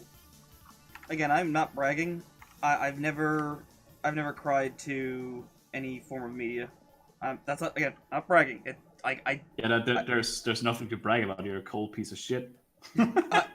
I am a little emotionally dead from certain things, but the only thing that's ever brought me close, as I mentioned, is in a RPG, not Final Fantasy VII, by the way. A character that was really close to you the entire for like a couple of hours dies, and they have a comic book cutscene laying out the whole death scene, and they have a song, 2 songs that play to it, and they are unique to that scene. And as I've mentioned, AGDQ, yeah, awesome games done quick. Played it during one of the played the song between games, and I clutched my chest, and I was like, no, I'm like, you fuckers. It's like they played a Mario song, and then all of a sudden, the song that just starts out on a single note just goes ding, and then it goes into the rest of the song. Like fuck you, god damn it, no, please. That's so ouch. Like, I'm not saying I don't feel anything. It's just I've never like actually cried. But that would be the closest thing in a game or movie that I've come to. It's just like, damn it, no. Yeah, I think I cry very easily, and I don't mind it. Oh, dude, I have, that's cool. I don't have any problem with that. I'm not saying like it's something that I'm ashamed of. I'm very open about it. It's like, yeah, I cry easily. So fucking what? Yeah. No, I'm just saying, don't take it as me judging, because I'm not. Yeah, no, not at all. I think if you can enjoy something to that extent, that's actually fucking beautiful. Yeah, that's how I look at it. What was I gonna say? Oh yeah, speaking of the N64, I try to hunt all the rareware games on the N64. Oh yeah, Diddy Kong Racing, Perfect Dark, Jet Force Gemini. Oh, I'll be right back, Lou. Sure. Banjo-Kazooie, Banjo-Tooie, Conker's Bad Fur Day, Donkey Kong 64. And there was one more that I always forget. Was it shit? Hang on. Oh, rareware games. I return. He returns in 64. Let's see. Yeah, rareware games on 64. GoldenEye. You're gonna be paying out the ass. Oh, do you want me to name them? I could probably name all of them, despite not liking the 64. All right, go ahead. I'm curious if you can actually do it. Banjo-Kazooie, Banjo-Tooie, Conker's Bad Fur Day, GoldenEye, Perfect Dark, Diddy Kong Racing, Donkey Kong 64, and I believe there's one more. Shit! Alright, I'm tapping out. That's as far as I got. That's pretty good. That's almost the exact same amount that I got, but there are 2 missing. Wait, hold on. They didn't make... One you will never ever think about. Trust me on this. They didn't make, shit, like I said, I'm not super into the 64, so I'm trying to, like, really scrape That's this. fine. Is it, they didn't make Jet Force Gemini, did they? They did, and you already mentioned that. I didn't mention that one. Oh, maybe I did. I don't know, I'm rambling. Yeah. Shit, what other ones did they make? Oh yeah, then there are 3 missing. Jet Force Gemini, And yeah, two of them I completely forgot about. I'm really, really thinking. Want some help? Yeah, you're gonna have to give me a lifeline here. One's a fighting game. Oh, fuck! Killer Instinct! Yep. That's right, they made that fucking mess of a game. Mm-hmm. Oh, and dear. the other one is, if I remember correctly, sort of, kind of open world? Question mark? I never played it myself. Sort of, kind of open world. It's the one you will never ever remember because nobody does. They didn't make Blast Core, did they? Yes, they did. That was it? Yep, that was it. Motherfucker, I'm even a fucking 64 aficionado, and I nearly got all of them without hints. Mickey Speedway USA, that was on the Game Boy Color, not on the N64. Maybe there was a 64 port? And maybe it wasn't made by I don't them. think there was. Hang on. Yeah, games N64, not N65, thank you very much. N65? Yeah, almost mistyped. Yeah, Mickey Speedway USA was a Game Boy Color game. It was not on the N64. Don't worry about it. It was on the N64? No. Hang on. Is there a port? Oh shit! It was on the N64. What the fuck? So who made it? Was it Rare or was it Rare. another company? Yeah. So wait. It's Rare. Okay. Never mind, Mito. You were right. Thank you. Oh, I already heard the sound. I had no idea. Let me look this up. Yeah, Wow. I kind of assumed that was gonna be the way it was Mito. I was like if he knows this, he had to have had this as his child, and he was probably Yeah. with this. Probably. Fond memories. He's of Speedway this US. cartridge. So despite being a company that was like kind of under Nintendo, they made another kart clone for fucking Disney. That's so For weird. Disney. It is weird. Kind of cool. I do think it's funny that the Crash Team Racing, the way the team found out if they could get a kart game of comparable quality on the PlayStation was by remaking a Diddy Kong racing level in there, and apparently they did it, and it worked fine. Really? Yeah, that's That is. well, that's that is what they said interesting. anyway. Yeah. Fucking weird. And very, very interesting. I love such trivia. Same engine, huh? Well, that definitely explains why they wound up doing it. I guess it's just like, yeah, we got the resources already. Wait, same engine as Diddy Kong Racing? Yeah, the Mickey game. Oh, all right, yeah, that makes Yeah, sense. they didn't like steal the game from, another platform. No. That would be interesting. Oh, I almost clicked on Beastie Boys. That would have been a mistake. I get your channel kicked in the balls.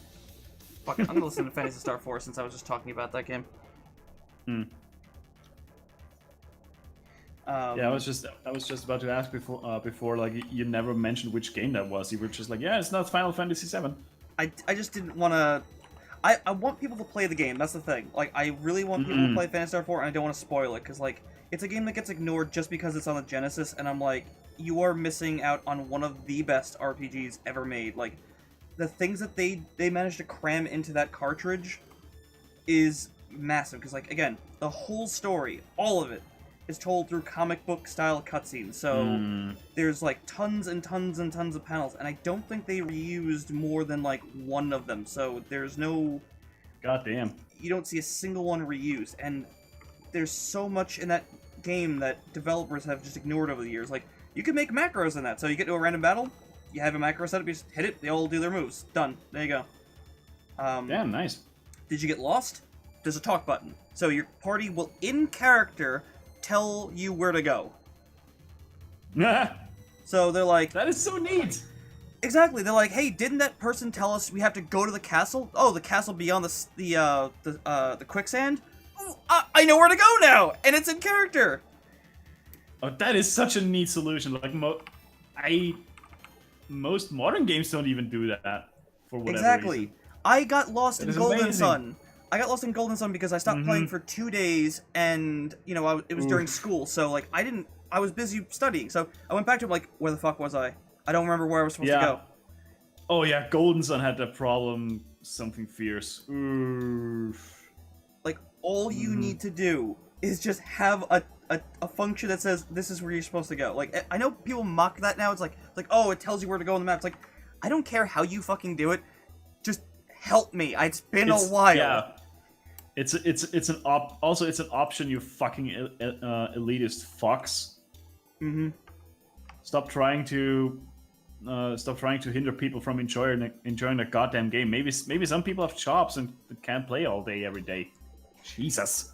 Yeah, I had that kind of conversation when it came to cloud backups. Like, someone's like, so what if you lose your save? It's just a minor inconvenience on a luxury. It's like if you have like no time to play something and you spend a year trying to play an RPG and you make it through 99% of it and then your game gets erased, that person's not playing it ever again.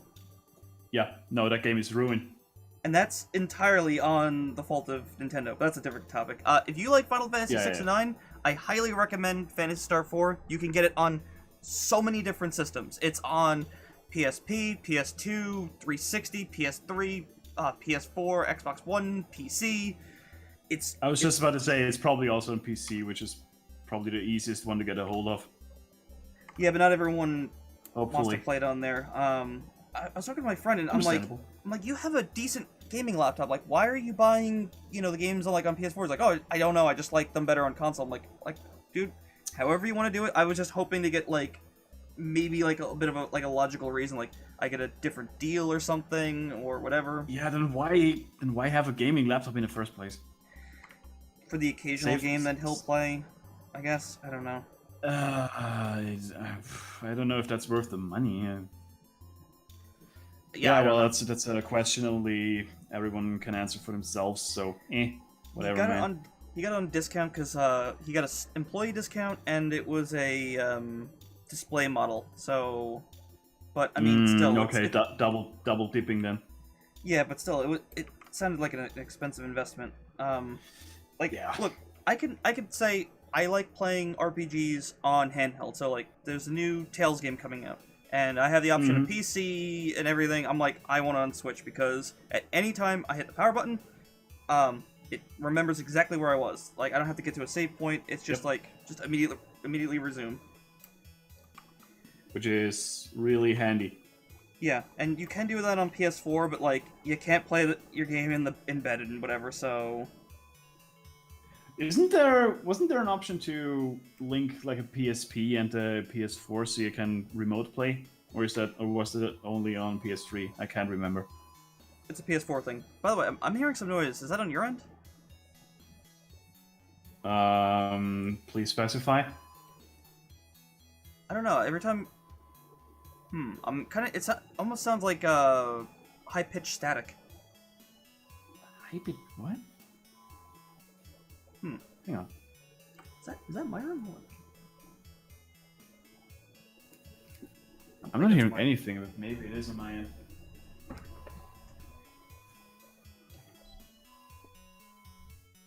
Oh? Did you find it?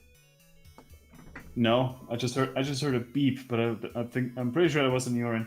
Yeah, I just turned off my air conditioner because I was trying to see if that was maybe it, but I'm just hearing a little whatever. It's fine. It's just in the background. Shit, what were we talking about? I just completely blanked. Right. Yeah, remote play on the Vita. Oh yeah. The Vita, yeah. You can do it, but that requires you, I believe, to have the system on, and your controls are a lot more limited. It's streaming after all. Yeah. It's kind of like a Steam Link for your PlayStation, which is, a fine option if it's properly supported. Oh boy. Yeah, I hear that the Steam Link is the biggest missed potential ever. Oof. I mean, I've got one and I barely use it because it's I'm sure it would work perfectly fine and perfectly well over cable. Mhm. But I can't physically connect my PC to the Steam Link in my my PC is in this room, like in my office.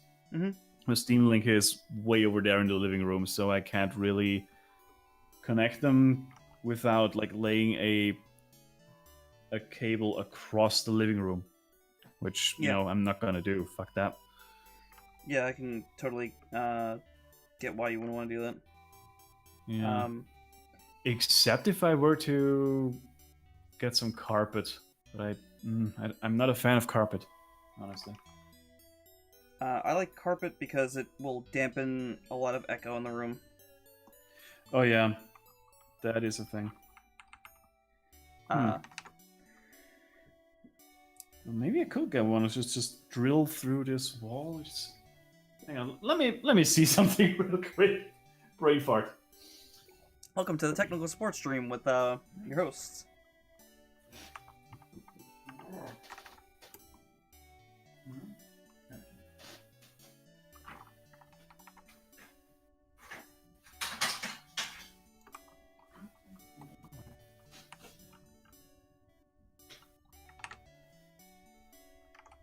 Hell yeah, finish Star 4, it's so good. Sorry, I can't stop gushing. It's a game that I think I replay every year or so. It's not really that Right. long even. How's it going? Yeah, I was just wondering how thick that wall is in the first place. 15 centimeters of brick wall. That is. Oh. I think that is doable. Oh, you're actually gonna drill through brick? No, I'm not going to. I'm pondering it. Because then I could lay the cable underneath my couch and get a rug to hide the cable. That would work, but I would have to drill through 15 centimeters of presumably brick wall. Is this brick? Pretty sure it's brick. Ah! Yeah. Pretty sure that is brick. Not on the rug. I'm not gonna drill through the rug. There's like several. I've seen several gaming YouTube channels that are like, yeah, just drill through your table and your mouse pad to hide your keyboard cables. And I'm like, motherfucker, I will drill through the table, no problem at all. In fact, I did that, and it looks great. But I will not drill through my fucking mouse pad. Are you insane? That is stupid. Yes, you are insane. I know. But my cable management is so on point. Dude, you would love this fucking table once you saw it. It's like, so good. My table is a bit of a disaster, so. Yeah, I would probably slap you. I would probably slap you about. Listen, I work a lot at my desk for everything, and I even eat here because. So do I. Well, I think I'm at my computer more than you are. I would be surprised if I was wrong. That is fair, considering I'm at work for like most of the day. No offense. Well, what offense is there to take? I work I at don't home. know. I don't know. Some people get really up in arms, get really defensive when I'm like, well, I'm at work, where you are like sitting at home. And like, I do work. Yeah, you know, you get the idea. No, I work. Some at people home. get a bit bent out of shape.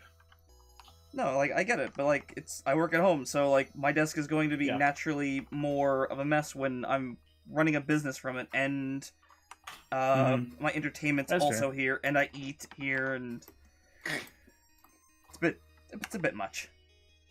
Yeah, maybe don't shit there as well. You know, don't shit where you eat. Hardy har. Shit, I should probably move that shit pot then. Hardy. Damn it. Wrong brush.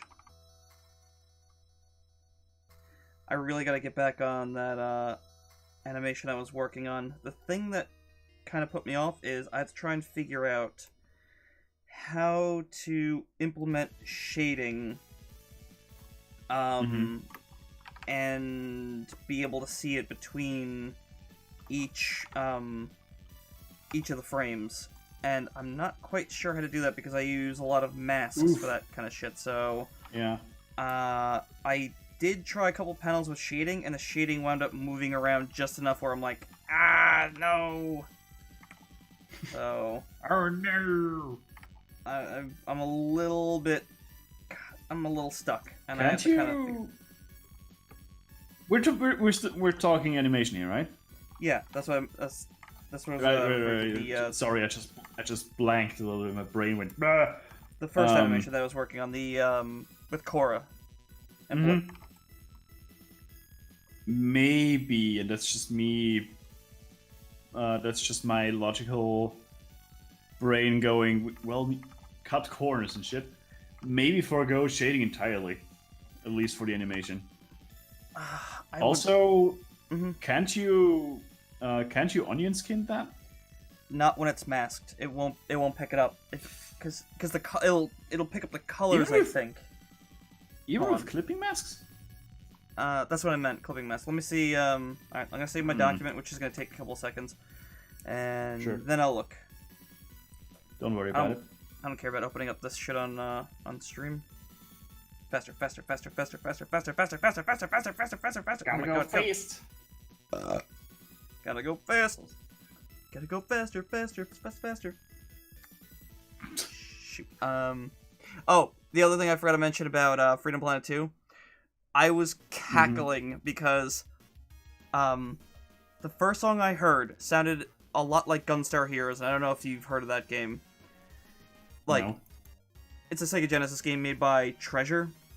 Made a lot of great games. But it sounded a lot like that. But then when I got into the game itself, the stage's song sounds so much like the Sonic anime's one song. It's got this like horn sound to it. I can't describe the horn, but it's like I'm like oh my god.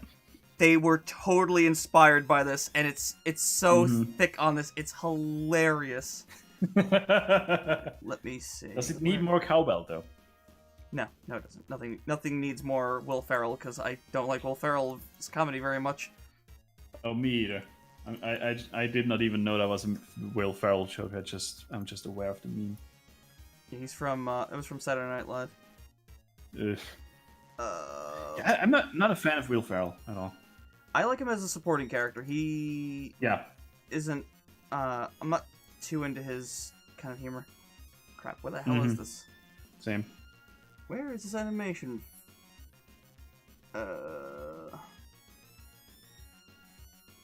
Bear with me, everyone, while I look. No rush. I got the animation background here. I was trying to reorganize, and I think this just kind of... Oof. Somewhere else. That's fine. I know exactly where it is. This is in the Journey of the Skyline folder, I think. Animation work in progress. Okay, that was the exports. Animation old. Oh, there you go. Animation 3 _fix 2. Oh. What do you want? I'm learning while I'm trying to make this fucking this first one. That's fine. Aren't we all? I have to run by the Arlie animation to you one more time. I added some audio to it, and I had to make some sound effects on the microphone, and and because I know where they're from and what happened, I'm cringing. But I just want to know, maybe someone else will listen to this go like, no, that's fine, because I hear it, I'm like, oh god, it's like, I don't know. Okay, let's see this shit. Let me see if I can, let me see if I can shade something here, and then, see if it pops up in it. I don't remember, I don't think it did. Alright, so that's on frame 1, and then frame 2 already has the... wait. onion skin, are you on? Yeah, onion skin's already on. The color's covering the onion skin, that's the problem. So... Oh, Yeah, so now you see what I mean. So, like, I would have to... I'd have to disable the masking, and then I'd have to go to the next... Oh, I'd have to disable the onion skin and... No, yeah, disable the onion skin. Okay, that's what I would have to do. Yikes. Oh, this is gonna be interesting. To say the least, yeah. Oh dear. Here's an idea. Just disable the colors. Okay. Like don't show it, or disable the colors. Like disable everything that would hide your onion skin, Okay. and just Yeah, there's the shade. yeah, and just shade from there, without it being a clipping mask, and yeah, make it a clipping mask after the fact. That's probably the only way you could possibly do that. Just ignore everything that goes over your lines and just shade. Yeah, I know that's awkward to do probably, but that's the only way I can think of right now. No, it's not a bad idea. I mean, I have a decent amount of these pictures not colored yet, so it's probably gonna be fine. I would probably even go as far as to say coloring should be your very, very last step, actually. Well, again, I was learning when I made this, so... Yeah, I know.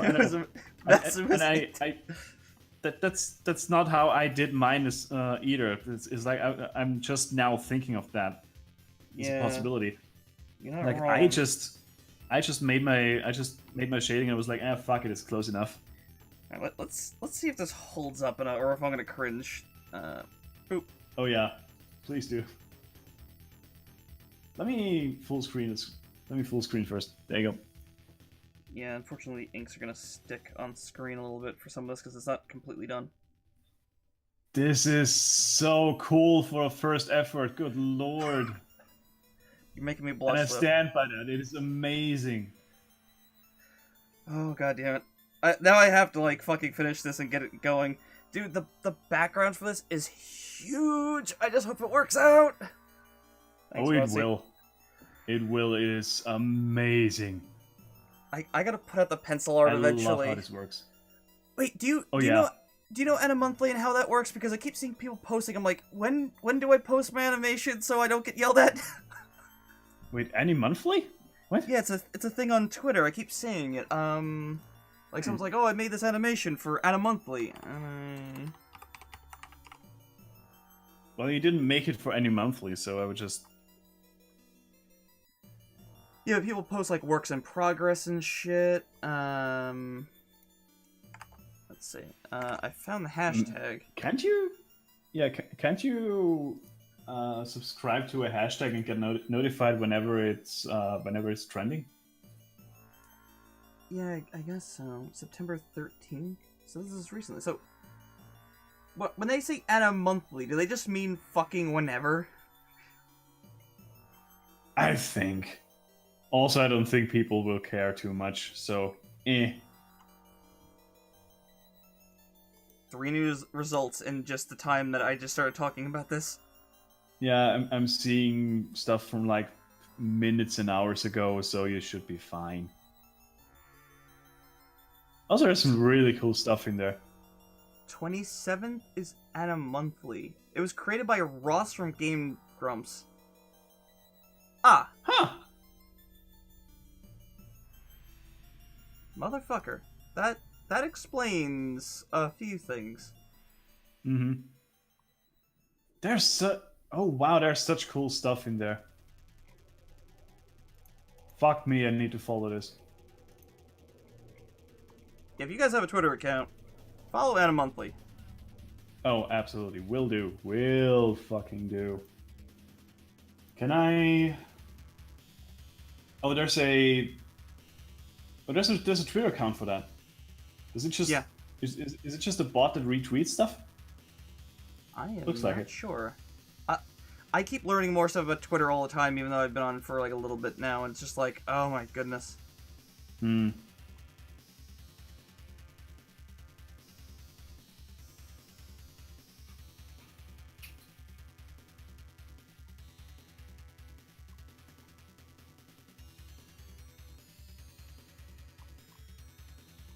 Oh jeez. Sorry, I got caught up, I got a little caught up looking at Anna Monthly. Oh yeah, same. Did you Whoopsie see doodle.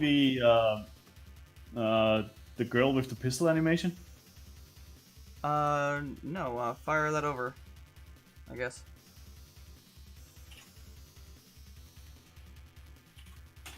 It's kind of cool.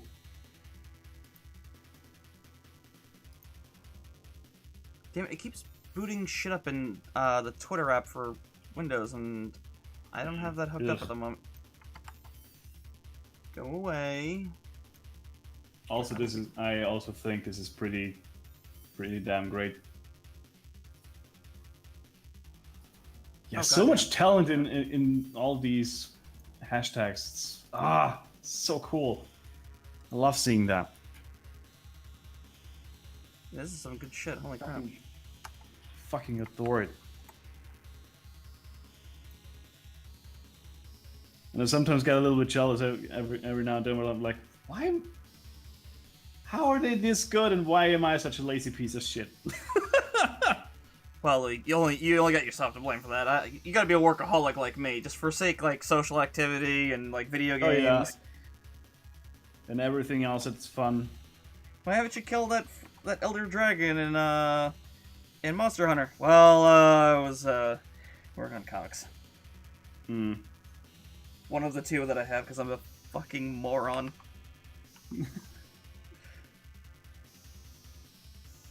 And I still refuse to take any blame for that because that's on you.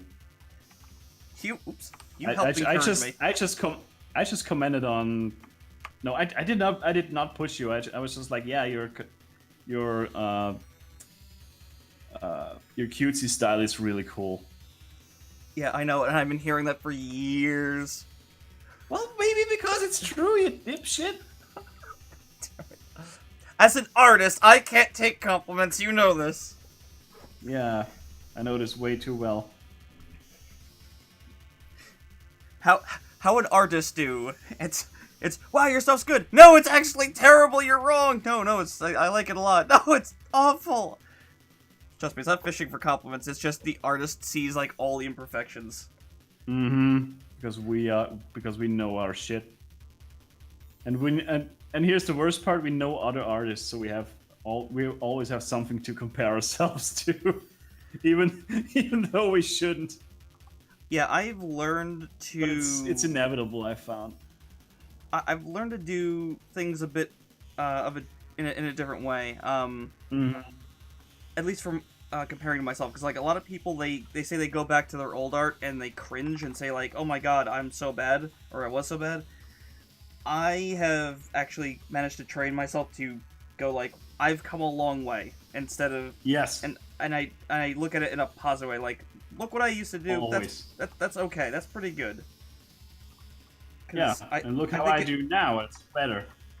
Yeah, exactly. I think it's a much healthier way to look at it, because, I mean, you didn't know any better back then, and it takes a lot of time and experience. Yeah, I was just about to say it doesn't take away from the learning experience, so obviously. No. Like that's the best experience to have. It's just like, yeah, I'm constantly learning. Okay, thank fuck. Otherwise, I would be stagnating, and that's pretty much the death of an artist, I think. And now is the best time to like learn art, because I mean, Oh yeah. like the only way you used to be able to learn it back then was like books or School. a teacher, school. But now you have the internet, and there's like a lot of stuff to filter through, sure, but like, oh my goodness, like There's so many good resources for that.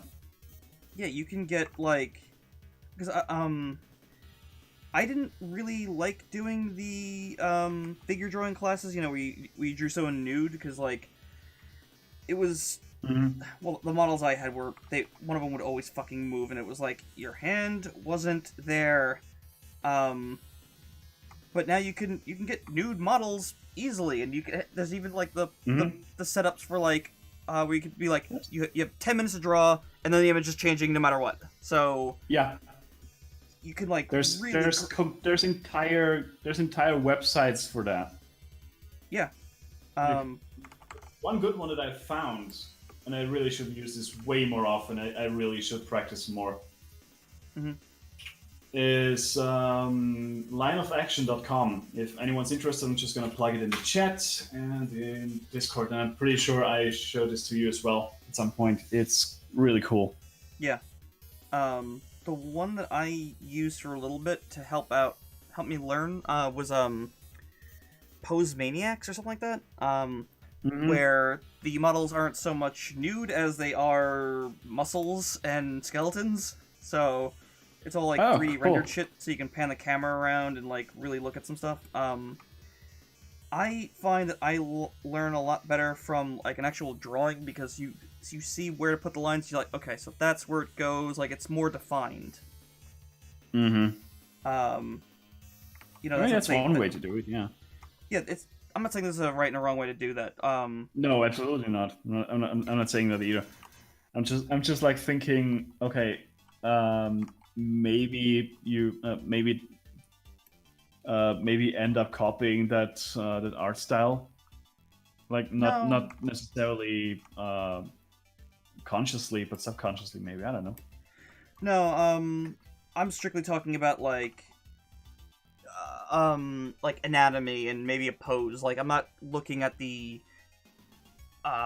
what the character's wearing or trying to recreate the character. I'm like I have a couple of like pictures where like it'll like be like this like girl's got like a lot of ripply muscles on her, like, and this artist draws like nothing but that. So like I'm like, oh, I have a shot of the girl's back, so I can draw the back and get a better reference for, you know, Neige whenever she's like, you know, doing something. And it's not even remotely the same pose, so like there's no style crossover. But I think I get what you mean. Like if it was like maybe for an artist who was starting out more, they might emulate it. Yeah, exactly. And I think with like figure drawing with models, you develop that more on your own. But then again, it's as you said, it's more like okay, this line is supposed to be here. It's a bit more clear where muscles go and all of that stuff, where connections are. Yeah. Let me see if I can pull it up. I totally see that. I have a folder for this. Where is it? Proportions. Yeah, as I mentioned, I had someone say like, why do you have a foot folder open? I'm like, because it's full of foot examples. Like, are you a foot fetishist? I'm like, drawing feet, bitch. Yeah, and like, are you a foot fetish? I'm like, no, I don't like feet at all. Like, I don't even like touching them. Why the fuck would I? Like, no, it's literally just for feet. They open up like, oh, it's just drawings of feet. I'm like, what? Damn it. Yeah, you think dense motherfucker. Like, this, I found to be pretty fucking useful. Ooh, yeah. Yeah. Yep. Even though it's a bit exaggerated. Exaggerated's fine. That's definitely a way to learn it. I mean, it's one way. That's what I mean. Yeah. Yeah, I got a range of stuff. I'm just trying to see if, like, that's really, really exaggerated. I don't think there's anything really wrong with it. Where is the other one? I mean, if you want to exaggerate, I got a bunch of... Go on. Sorry. I don't think the pose in the lower center is all that accurate, actually. Like that looks like a torso that's a little bit too long and then a spine that's a little bit broken. Yeah, you're not wrong on that one, actually. Yeah. But I mean, I do have some stuff that's like definitely over exaggerated, like Yeah. like for poses and shit. It's like No, it always depends on what you want to do with your with your stuff. Do you want to go for way? Oh, that looks cool. Hell fucking yeah, it does. And it's pretty accurate. Like it. I wish I knew who fucking did that. Oh yeah, that is not exaggerated at all. It's great. Well, I mean, like the yeah, the leg. pose a little bit is like with the huge bat swing and shit. Like, you know what I mean, I guess. Yeah, but still, I think this is pretty on point.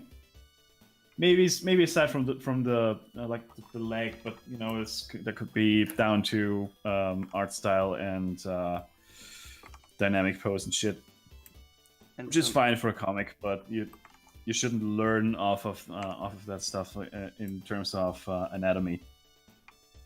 Yeah, there's a lot of ways to do it. Mhm. There we go. He says as he's probably drawing his female character all wrong. Drawing a lady. Yeah, plot twist girl again. Like last trip of that short arc that I did, or that I'm doing. Which is quite weird. I know. What you mean? The concept of plot twist girl now, or the plot short line. story arc? Yeah, the short story. It's Yeah. like where the fuck did this come from? Then again, that's pretty much the name of the game with your comic. Yeah. I just figured one day, you know, I did establish. I mean, I did establish at some point that plot twist man is now or has always been plot twist girl. Actually, she was just disguising herself as plot twist man. Mm-hmm. But I never followed up on that, or I never elaborated more on that. I was like, well, maybe I should make not only her but most of my characters into actual characters, you know. So I can maybe pull the odd gag that's character based instead of just, you know, situational comedy where the characters are entirely interchangeable, which is also something that I noticed in the comic, and I'm trying to counteract that now. So what brought that on? I don't know, just some thinking that I had done. Just it was basically, as you said, completely out of the blue. Where I was like, hang on. Nothing like those realizations. Also because I was reading. I mean, I'm always reading PvP, like the comic, and I. Like and at one point I was like, hang on, like this gag would not work with any other combination of characters, because those characters are so well established at this point and so well realized that it just wouldn't work. It would not be funny, or it wouldn't be believable. In which case, it would also not be funny. So Yeah. I was like, maybe I could do that as well. I mean, it's not like I'm gonna rely on that, because I don't have the I don't think I've got the cast for it right now, but maybe I can establish that. It's possible. I mean, I find that some people have like complained about having a hard time writing characters, and I'm like,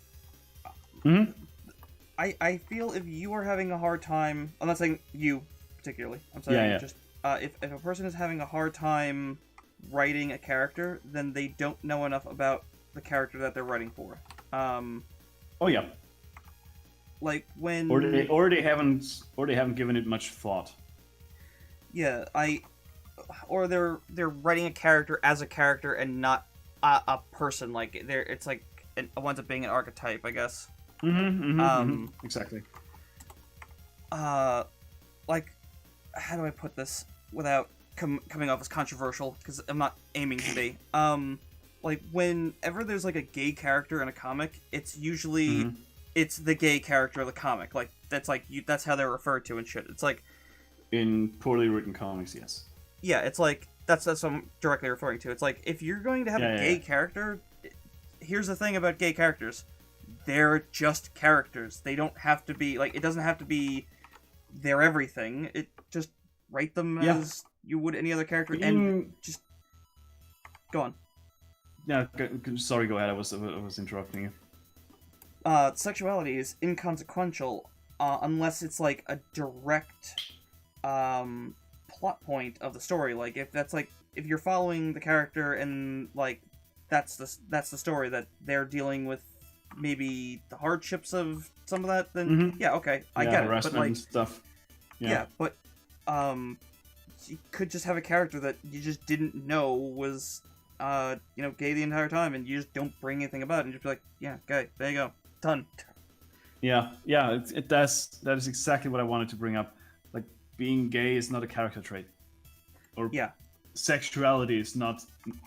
Well, not necessarily could play into that, but not to the extent that lazy writing often makes you believe. Like, yeah, just because he's gay, he's got these and those character traits, or just because she's a lesbian is blah, blah, blah, blah, blah. I don't know, but yeah. yeah, yeah. Don't make Don't make it. don't make a trait a character. Make a character have traits. So Yes, thank you.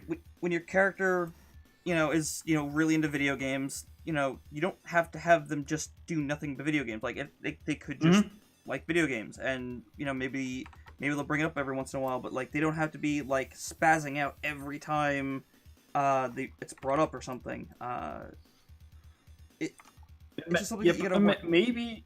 Yeah, maybe they do. Maybe they are into video games to such a point where it actively ruins their life or something without them being aware of it or in denial of it. Even that could also Yeah. be. Yeah, but I'm But strictly. that's still not a. Yeah, but yeah, them being into video games is not a character trait. The character trait would then be easily addicted, in denial, and yeah, it's like I don't know. Yeah, it's That's the thing. Video games just happens to be the outlet yeah, where this manifests. it's like when the show CSI or like any Oof. show like that winds up showing a video game obsessed person. They're always a basement dwelling neckbeard. Like that's how Yep. they're always presented. It's like that is not a character. You're just showing a trait This- walking around in the guise of a character. That is not only that. It's a lazy archetype. Yeah, it's not. I wouldn't even call it an archetype. It's a cliche more like. Yeah, they did. CSI managed to do furries more accurately than gaming, and I'm not Which saying is this- ironic. It's Yeah, like, look, I'm not trying to throw shade here or anything, but like, no. furries is a lot more of a niche thing, and if you're willing to go out there and do that level of research when like games are so common, like almost every place has a games console, furries are a lot less common, so it's just like, why did they do the research for one versus the other? Yeah, yeah, exactly. That is baffling to me. But what was I gonna say? Yeah, it's like weird how gaming is still seen as this at least in many forms of pop culture. I wouldn't even say pop culture because of like TV and shit is so far behind, but it's still got this stigma to it where it's like, yeah, well, only neckbeards game. Well, bitch, gaming just happens to be more profitable than movies and music. I'm just saying, it's like the biggest form of entertainment of our time. The Yeah. fuck can't you just treat it as such? Yeah, Like, you're so far behind the curve on that. it's the youngest form of media, and that usually Yes. is the one that takes the biggest beating because Mhm. there's always a lot more people who haven't put any experience into it, and Oh, dude, the same thing happens. The same thing happened with books, if I recall correctly. Like, what the fuck? How? comics, movies, music all suffered the exact same thing. Yeah, and even just genres of music as well, as they came about. I remember. I vividly. I think I do remember metal still being seen as this satanic bullshit or something. Back in the 90s, I think it was still like, oh, metal is evil. It was like, oh, fuck off. Yeah, when I was in high school, I had my headphones on in computer class, and my teacher comes up to me and she's like, oh, what are you listening to? I'm like, you're probably not gonna like what I would say, so just, don't worry about it. She's like, no, like, what do you, what is it? What are you into? I'm like, Did you tell her? Yeah, I plugged the computer speakers into my mini disc player, and she's like, whoa, that's a little satanic. I'm like, it's actually anti-drug. No. It's just anti-drug. It's nothing to do with satanic. It just happens to be loud, and loud does not equal satanic, you stupid cunt. I mean, you probably should not have told her that, but, No, she's just like, oh, well, I mean, whatever you're into. I'm like, sometimes I listen to it. It helps me relax, is the weird thing. Yeah. My friend that's also something people don't get. Like, yeah, metal helps me relax, but how? It's so loud. That's exactly the point. Yeah, my friend doesn't get that. Like, I'm like, I want to relax. I'm gonna go play like Doom. He's like, Doom is how you relax. I'm like, yeah, I get, it's blow off steam. Yeah, but not only that, like, I wish I could describe it. My brain just kind of like, I don't know how to describe it. And Doom has this down to a science. It's the shooter trance that you enter. You're like in this. Your brain goes into this rhythm of weaving between attacks and counterattacking and all of that shit. It's. I know exactly what you mean. It's soothing, but it's hard to describe. But I find it's I like to call it the shooter trance, where you're just like in the zone, and you're just like, oh, yeah, absolutely. I know exactly what you mean. And I think Monster Hunter really works its way into that too, because I was playing a little bit of that with my friend the other day, and he wound up smacking me just like you did the last time, smacking me into the air, and the monster bulldozed its way through where I was just standing. I was doing the demon dance, so I couldn't move. So I'm like, oh god, I'm going to get hit by a bus. He knocked me into the air over the monster. The monster completely missed me. I'm like, oh my god. Yep. I mean, I usually launch you because I'm trying to get a little bit of mounting damage in, and because it also puts you out of danger for the most part. Mounting damage. Don't take that out of context. What? Oh yeah, no. Mounting damage. Don't take that out of context, kids. Mounting damage. But yeah, it's like you're totally right. I also really get into the zone with Monster Hunter. I found it's like just like I did with Dark Souls of all games. I'm like, right, I'm in the zone. I know exactly what I'm doing. I'm one with the game, and I'm just doing my thing, and it's soothing. Yeah, it's just funny how not soothing the game is from like, I guess, an outsider's perspective. Oh yeah. I don't know. But everyone who knows, I think that applies to most games where people know what they're doing, and it's just like, yeah, I'm in the zone, so to speak. It's just like I'm going with the flow, or I'm directing the flows to a point where I'm like chill about it, I get the same way with certain platformers, like especially like something like Mega Man X, where you're like you could dash, you jump off walls, you gotta like put your shots in certain spots, like you just get into this thing. At X2, there's an enemy that you fight, and for the first time it was like in a more vertically oriented area, like the arena was really, really tall and fairly narrow, and the enemy would wall jump, so you could like you'd wall jump up the side, and you'd wind up jumping at the enemy, shoot him while he's like coming at you, and it's just like, it's one of the most exciting fights you can have in a platformer. And yet it's still relaxing because you're like in total control and completely chill about it. Yeah, it can be. I think I get more that way with Freedom Planet, because played enough of it. Yeah, but obviously. Oh man, especially when I play Final Dreadnought, first level. Holy crap. Mhm. I get so into that. Mhm. By Yeah. the way, if you're looking for a good platformer, Mega Man X is fucking excellent. I really do recommend you checking that out. All right, no taken. I think it has a Mega Man game on the Game Boy Advance. I would just have to look up which one it was. I can tell you it's not going to be one of the X games, because the X games are Probably. on Super Nintendo and PlayStation. Well, there you go. That Just- rules that one out. Just get an emulator, pop it in. I think it was. It's worth it. Yeah. I think it was 02. Is that a thing? That is a fucking hard game. That is a Oh, fucking yes. hard game. It is I- horrifyingly tough. I don't play those games. Geo does. Oof. And he played them on hard mode, and he was just like super into it. God damn, dude. She is a boss. Yeah, like I remember telling Geo, like, I don't really like Mega Man Zero because there's some grinding in the first game, because if you want to like level up some of your abilities, you have to like hack the enemies apart with certain weapons.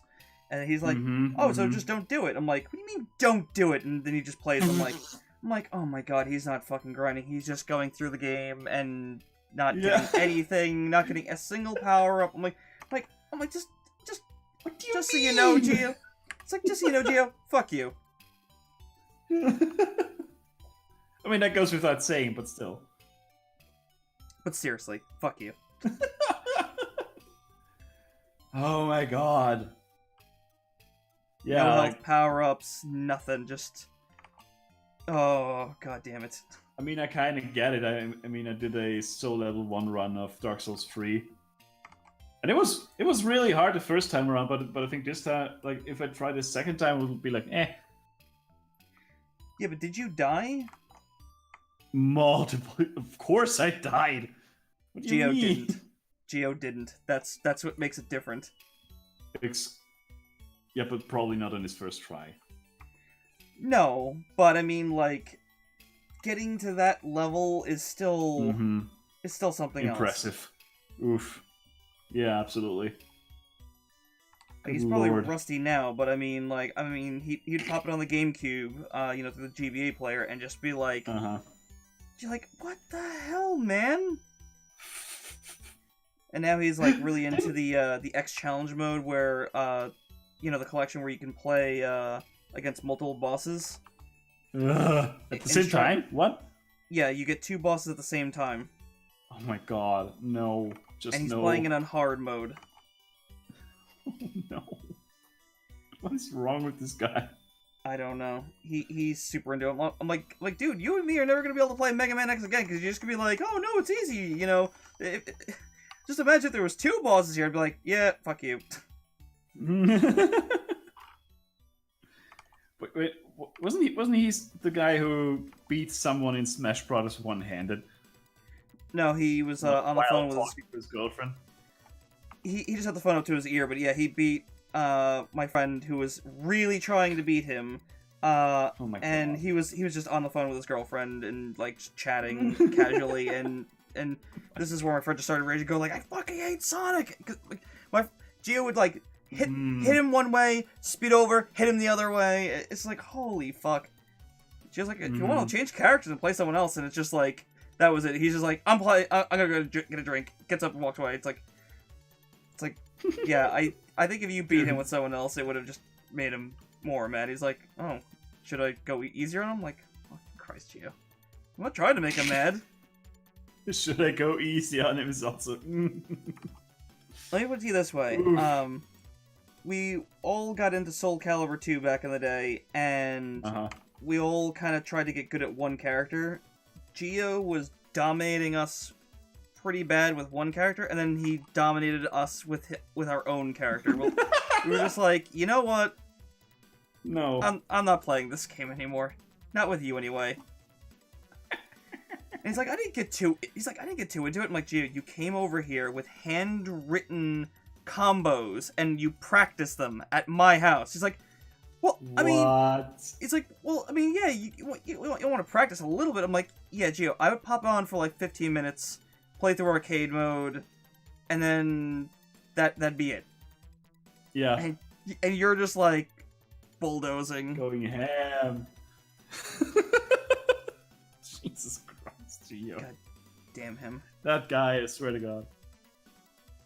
He got so fucking good at it, and now he's like, I watch him play Dragon Ball Fighters, and like, yeah, there's obviously people better than him because he's playing online, but like, it's still impressive when he does start kicking ass. I'm like, yeah, I'm never fighting you, ever.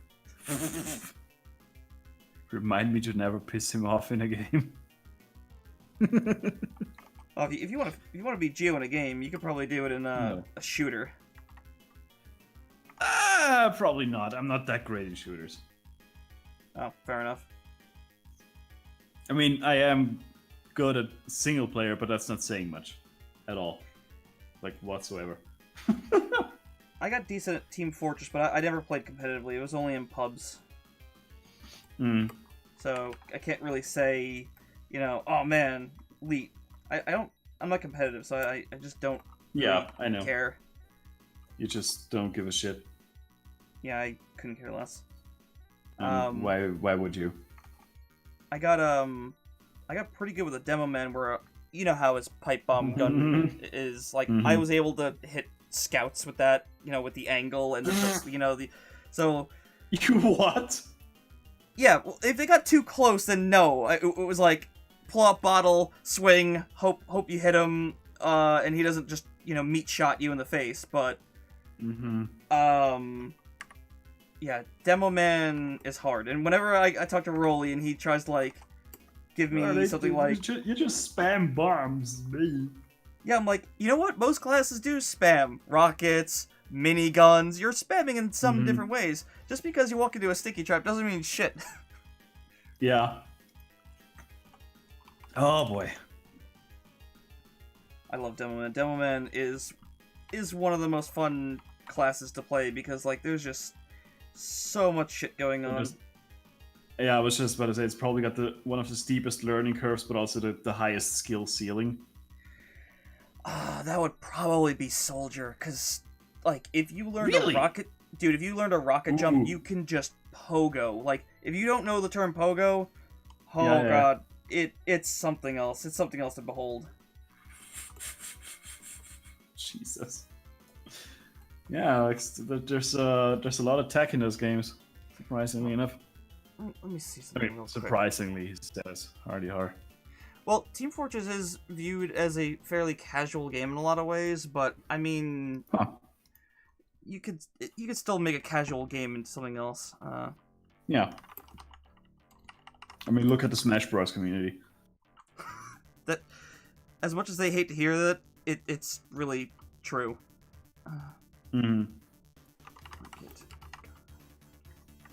Like I watched a video today on how Melee and Brawl are broken. Just like, I did not even know that was a thing. Like, good lord, how did they find that shit out? It's amazing. Yeah. Here you go. This is a guy who got pretty damn good at market gardening, which is a shovel that will give it an instant critical hit if you are rocket jumping. So if you're in the air and you hit someone before you hit the ground, 195 damage. That sounds terrifying. How? What? It is, and he can like... It sounds really hard to pull off too. Dude, he can rocket jump at a building, but strafe around the corner and then just boop! Are you what? Uh-huh. The fuck? That's the thing. See, the Demo Man, there's a lot of like skill to aiming the pills and everything, but a soldier can pogo across the map. He's got a lot more utility when it comes to that, so... So Pogo is basically bunny hopping on steroids. Yeah, you're keeping the momentum of your rocket jump by shooting at your feet again when you're about to land. Oh my god. That is incredible. The soldier is faster than the scout when it comes to rollouts. Well, stock scout. They have that one weapon that's faster. Yeah, I'm surprised he doesn't run out of health because of all the rocket jumping. Gunboats, it reduces rocket jump damage. Of course it does. And of course there's an item for that. Yep, you go with your shotgun, which is pretty painful, because, I mean, people underestimate that gun in Team Fortress. They're always like, oh, I gotta get rid of this thing. It's like, no, that's a good thing. It's a good thing to have.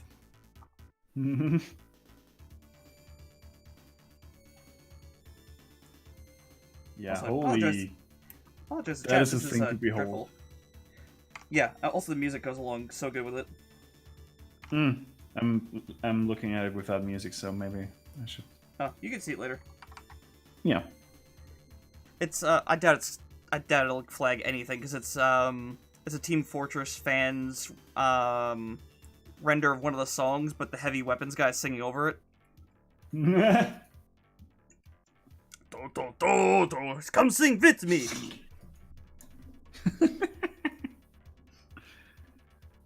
Sweet. I miss Team Fortress. I haven't played in so long. Probably for the better. Get more work done. Yeah, I mean, that's one way to look at it. I apologize to chat if this is immensely boring, but my god, I love shooters.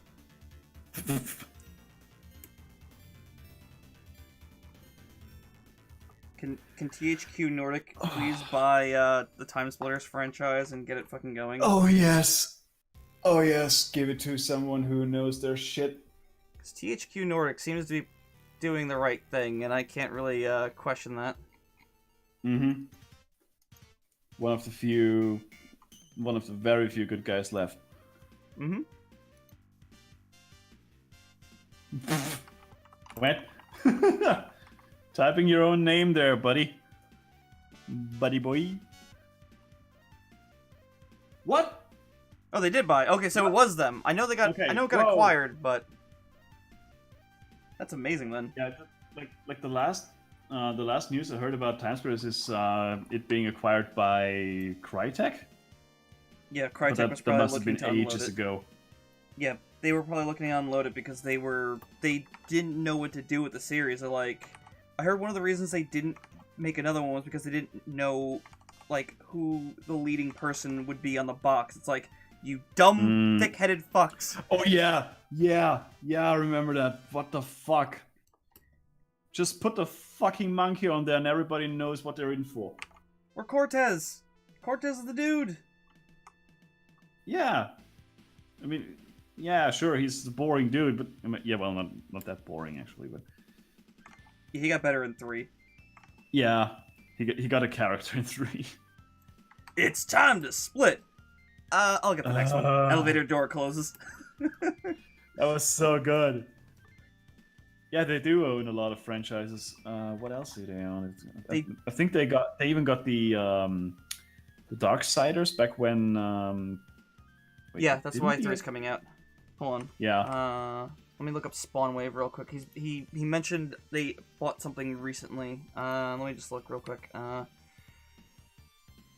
Yeah, THQ is one of the THQ Nordic is one of the very few ones that I've got some faith in anymore.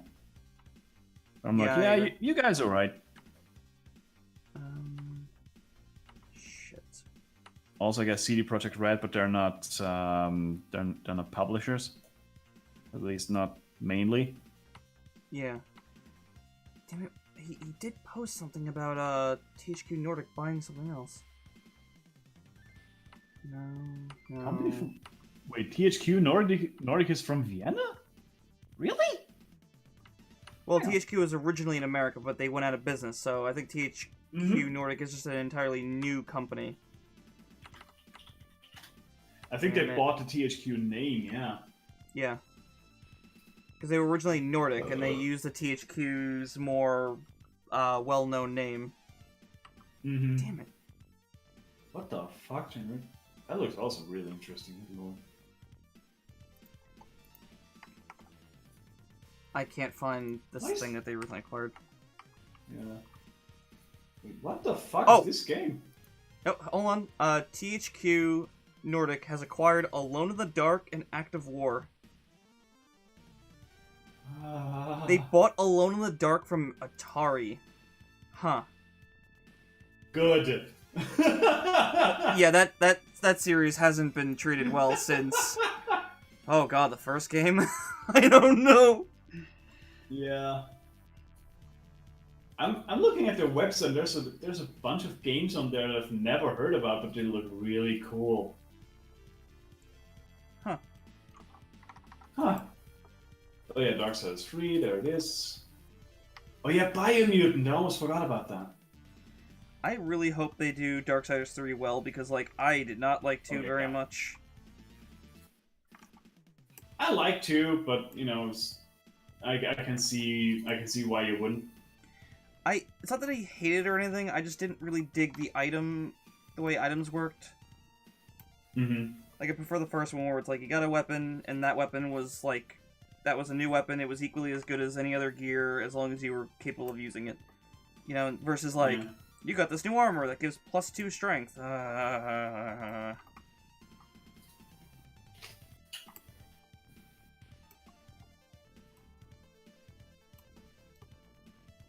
Oh yeah, Nordic bought THQ. Yeah. Yeah, because THQ went belly up because of a number of bad decisions. Yeah, and they... Yeah, I'm pretty sure they... I don't know if they bought the... I don't know if they only bought the name. Well, I mean that they also grabbed a lot of... they grabbed a lot of... Their IPs. IPs from them, yeah. Thank God they did.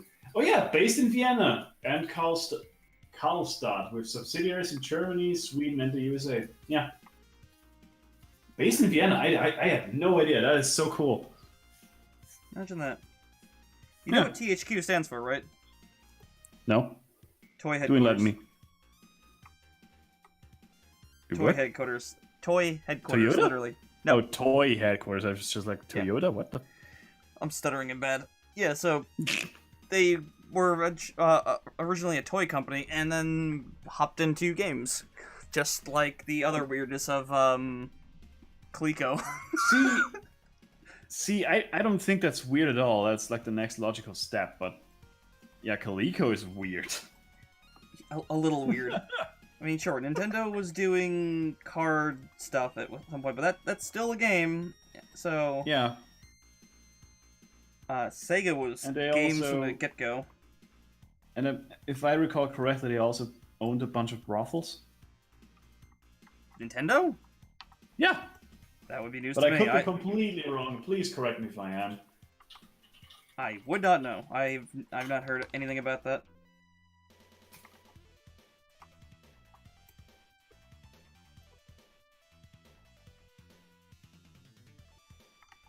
I mean, I could tell you that Sega was into the games like immediately from the get-go. They were into the arcade scene, like some of the gambling machines. Then they started working with some other arcade stuff. They were working with machines that were primarily on military bases and stuff. Mm-hmm.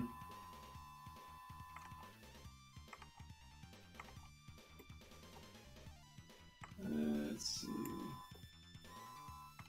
I'm hearing that noise again. It's strange. I'm not hearing anything. That's the thing. Is my mic not properly plugged in? No? What else is plugged in? That is weird. I'm not hearing it right now. But you were hearing it a second ago, right? Yeah. I wish I could describe it other than it was a high-pitched noise of some kind.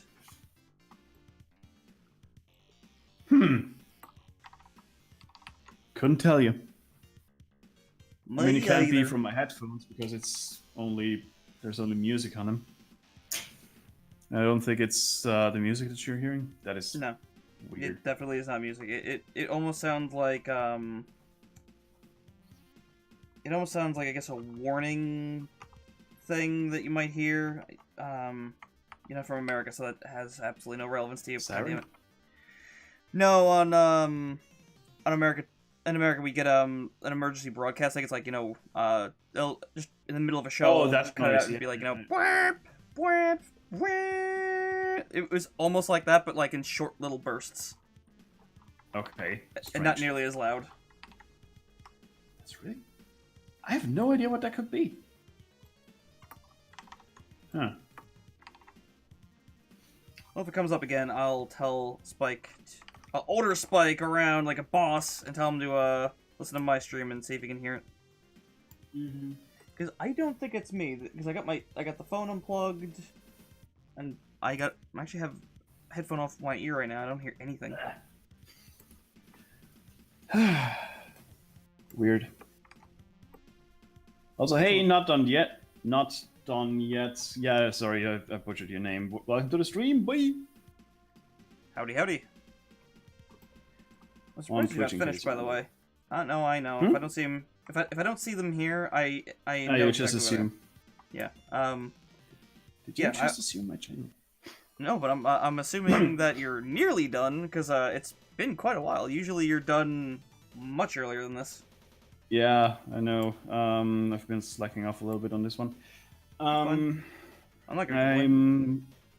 No, I'm fine. I'm shading the last panel. No, wait, the second to last panel. Sorry. Fair enough. So I'm pretty close to done, I guess. Yeah, I just hopped on another project, the Monster Girl thing, so that's interesting. Kind of, maybe. Fuck, I don't know.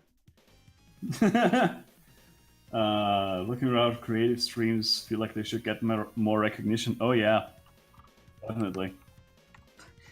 Don't tell YouTube that.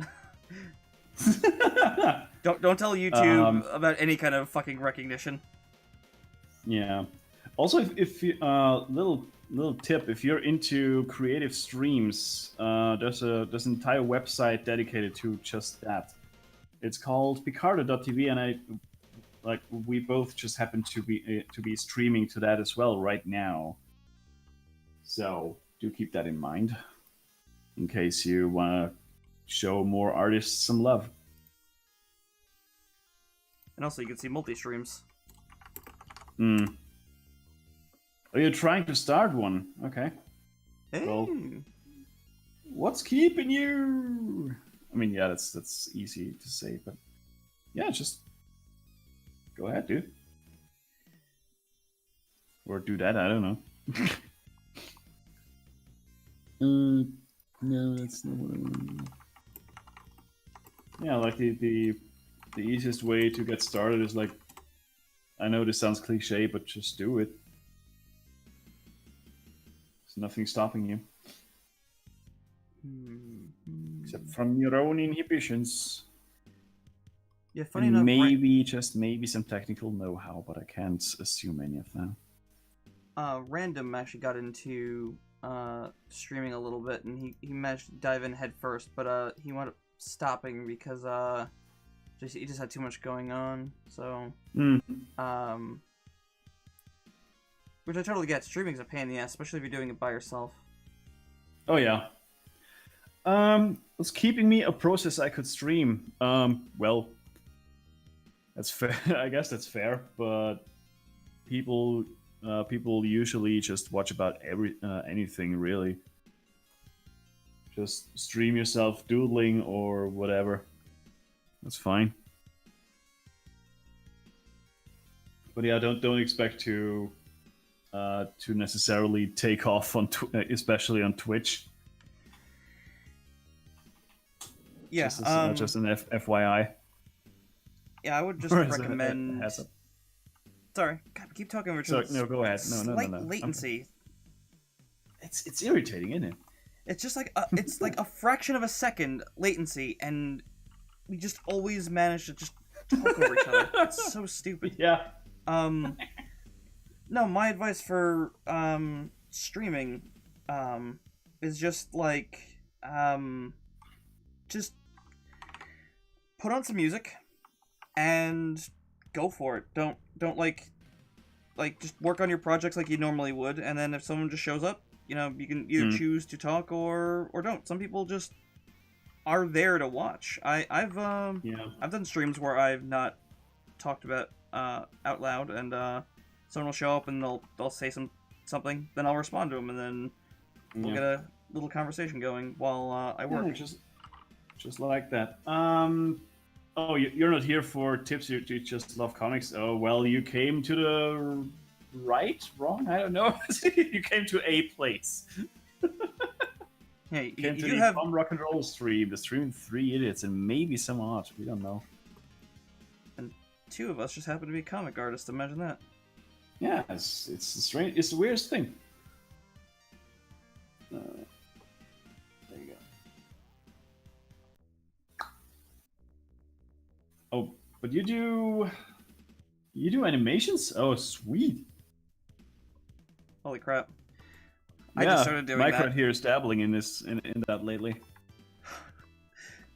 I wish I wasn't, but it's so fun. But it's, at the same time, it's nightmarish. Mm-hmm. I shit you not. I had a moment where I was very much considering doing a animation doodle, and then I was like, no, no, no, because I'm like, I know what'll happen. Stop it. I'm like, I know what'll happen. I'll start inking it, and then I'll have another project, and I haven't even finished the first one. Like, no, And then don't be dumb. And then I'll get attached to it. And then I'll give try. it a name. Oh, God damn it! Shut up, dick.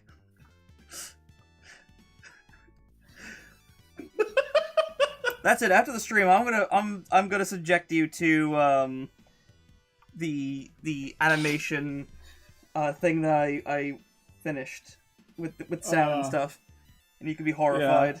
Also, he's not done yet. Said, "I'm a beginner, so nothing to write home about." And yeah, animation can suck my ding dong, but I love the end result.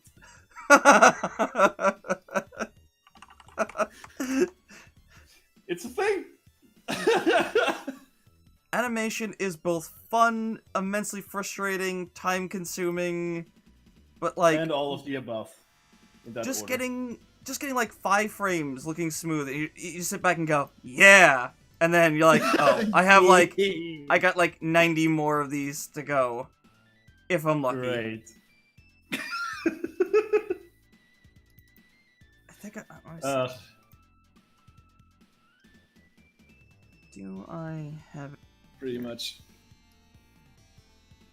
Animators hate their jobs, that's fact. Yeah, because you gotta be extremely lucky to animate what you want to animate, you know? It's like, yeah, I'm animating Dora the Explorer, some bullshit like that. This will fucking kill me. I follow someone who's on the animation team for Looney Tunes Unleashed or something like that, and it's not a good show, but It's a living. the person says, like, because someone like said, like, oh, I'm so sorry that you were involved in such a crappy project. He's like, it was a great learning experience regardless of what happened. I had a great time doing it, so don't even say that to me ever again. It's actually kind of annoying. It's Yeah. like, oh. Noted. Duly noted. All right. Yeah, at least he came out enjoying the learning experience. That's something, I guess. Yeah. I mean, what are you gonna do? You can't pick the work you're gonna get involved in that regard. Not necessarily, no.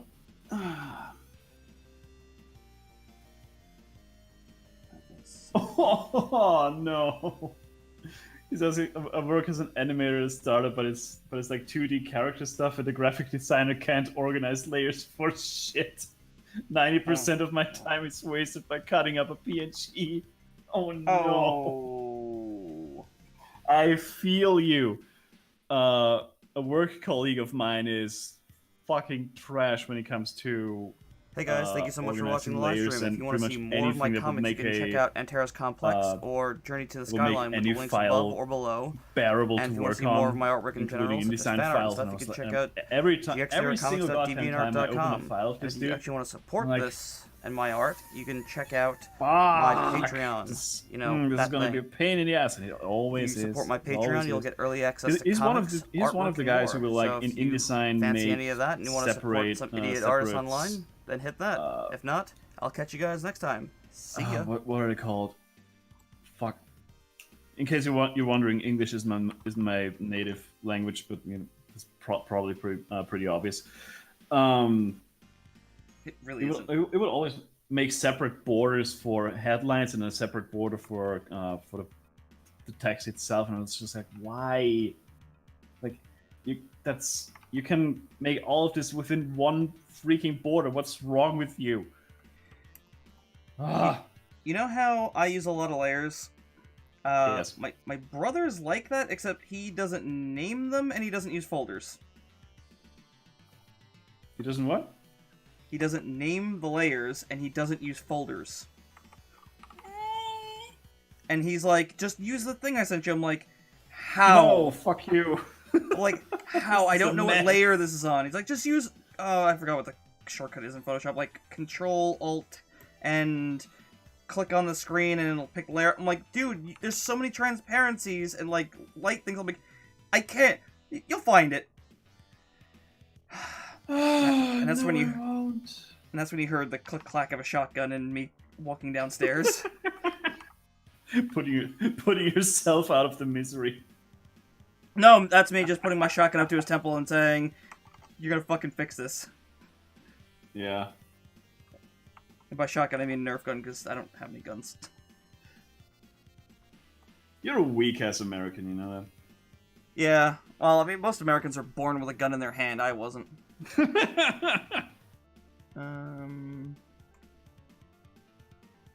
it didn't give me a link. That's annoying. Done. Oh, okay, now I got a link. Alright, I'm gonna send this to you privately, because I don't want anyone else to see it. Of course.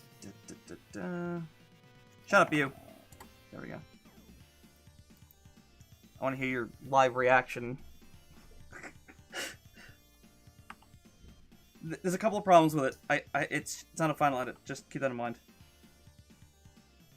I'll look at it after the stream because the sound is gonna get picked up on that, and I don't Okay. want to put your stuff on blast. That's fine. That's fine. Who is the dude off screen so I can follow him? That would be Mike. Plug your shit, dude. Do you even have a Twitch channel? Yeah, I do. I have to look up the name. I think it's Snot in a Rock. It might be, yeah. Well, you'd have to... Hold on. Twitch.tv. There we go. Yeah, it's Snot in a Rock, so just, you want to link it for me? Oh god, I'm hearing echoes. Damn it, that was my fault. Sure. Hang on a sec.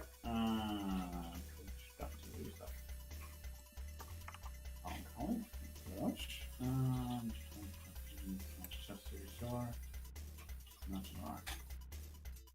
You are also streaming to Twitch right now, right? Yes, you are. Yeah. There you go. Whack. There it is. How dare you doubt me? How dare you doubt me? Ah, echo. Yeah, that's exactly the problem. I just double checked. I'm like shit. I hear myself Yep. Same here. hearing that awful voice.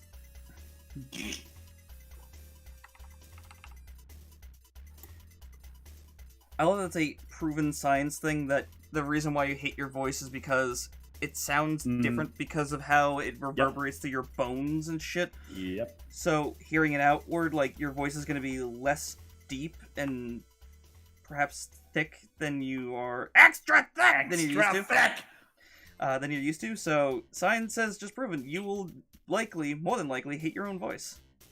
Yeah. Also, thank you very much for the follow. Not done yet. Also, he knows German. Yay.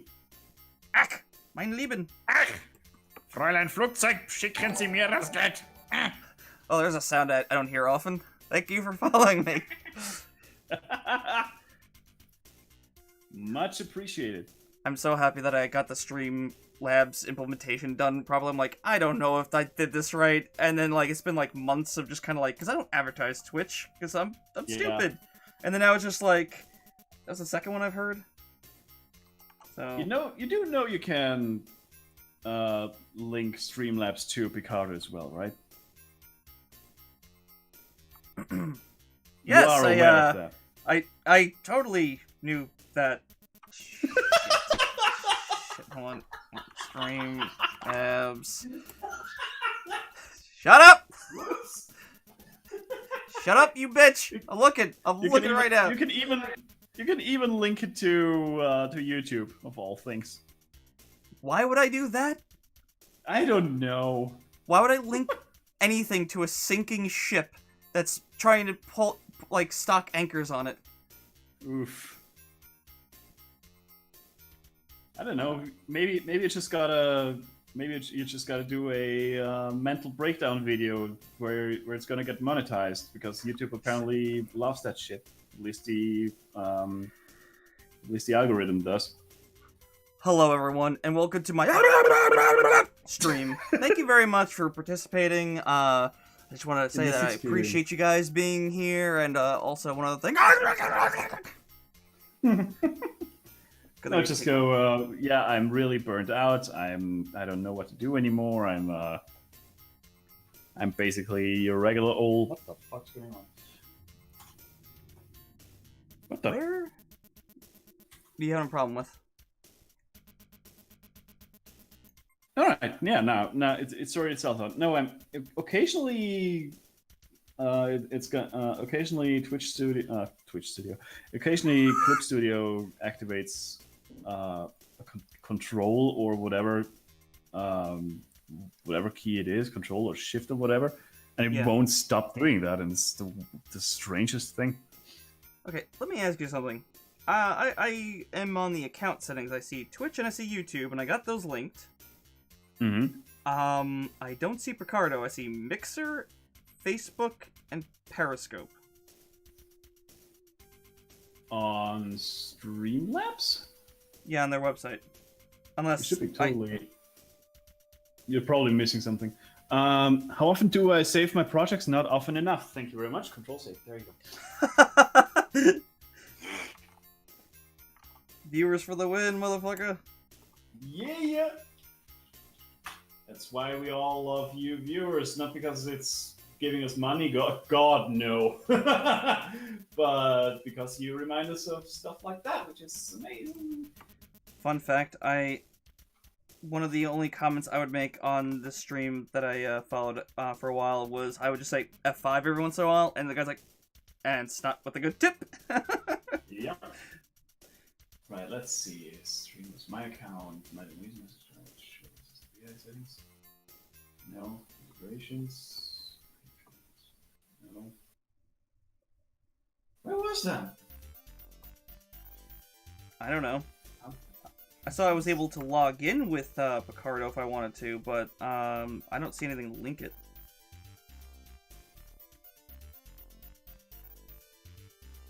Huh. You think? Why was that? Because I was sure Picardo worked as well. Like I said, I can log in with Picardo, but I don't see anything to link the account. It's just I don't see any option for it. So I'm. I gotta look this up later. I would just like to get my comic done. Yeah, go ahead. I just thought it would be a quick thing. It was just like, fucking there. God damn it. Yeah, same. I thought I remembered where to do that, and I was like, that really caught me off guard right now. Huh. That is fucking weird. It is.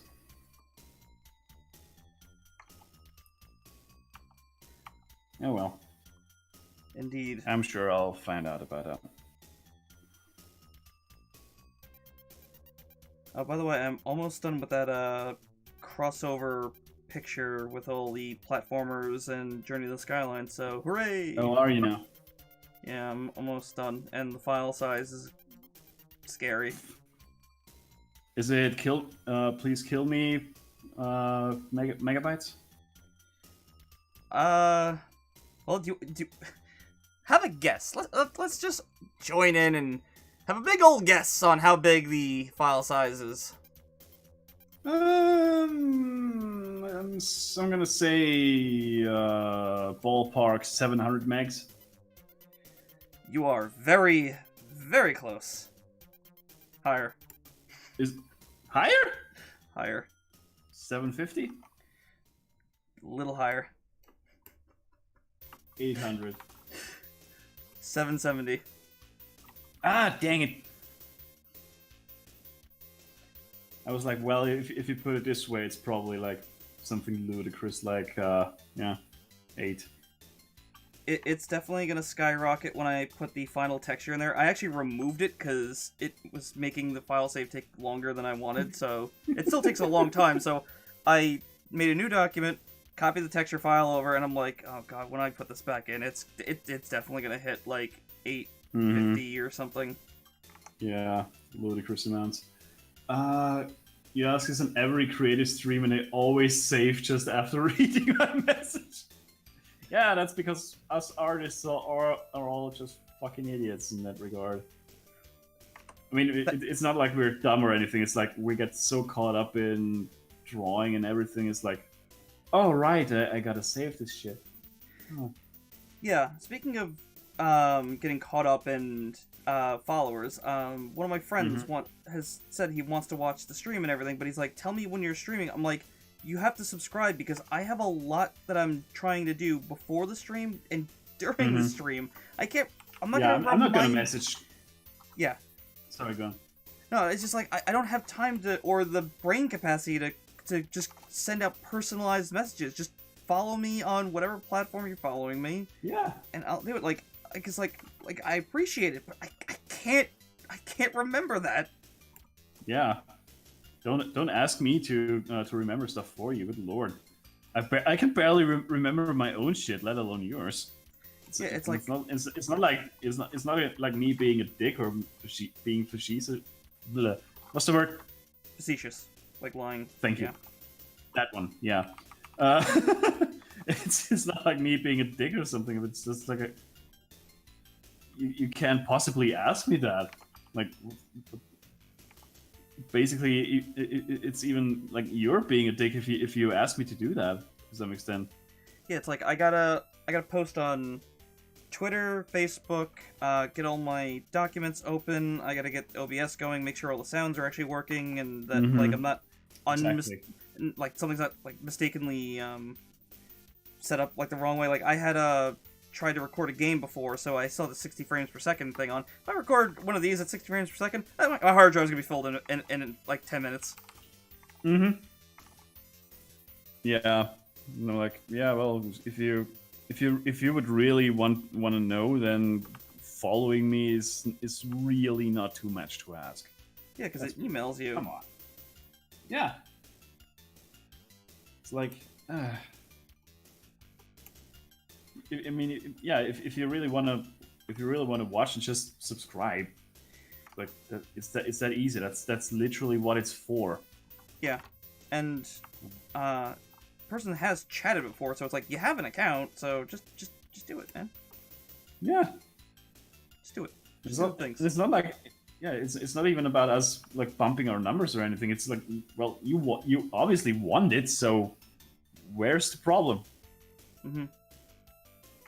What's keeping you?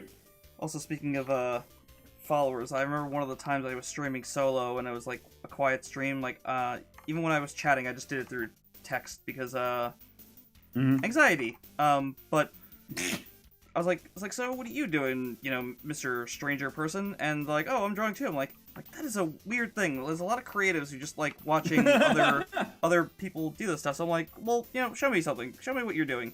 Open up, like, why are you watching me? I should be watching you. Get the fuck out of here. Yeah. What's going on? Do you want to feel better about yourself or something? No, I told the person to show me. I was like, you gotta show me what you're doing, because, like, I'm curious. Yeah. I checked your website, but can you give me a short synopsis on your comic you're drawing right now? Mine is basically just a slice of life comic that just so happens to be in a very short storyline right now, where I establish a character of my comic a bit more, which is Plot Twist Girl. Her superpower is twisting plots. So she comes out on top. And for the longest time, she disguised herself as Plot Twist Man. So I just recently made her into plot twist girl, or rather revealed that she's always been plot twist man or plot twist girl all along. And yeah, and now I figured out, well, I haven't really made her into a character yet, and that's what I'm trying to do with this story arc, where she meets up with this one bad guy way back when. I think it was number 296, like about almost 300 comics ago. Jesus Christ. Yeah, she's a plot twist in itself, I know. Where she meets up with this one bad guy that she beat back in the day by going, "You can't beat me, for I am plot twist, your father." And he was like, "Well, no, you're not. You're much younger than I am." And then, "No, I'm not." Boom, a big gray beard. It's like now she's meeting up with this dude, like, or meeting up with him again, where he's like, "Okay, so let me get this straight. You're my mother now." That shit's what the fuck's going on? Yeah, just like that. And it reveals her reason for pretending to be Blood Twist Man all this time, just basically because it's, as she says, it's easier, or it was just easier to disguise herself as a dude for multiple reasons. So yeah, that's the current arc that's gonna end with this one strip, I think.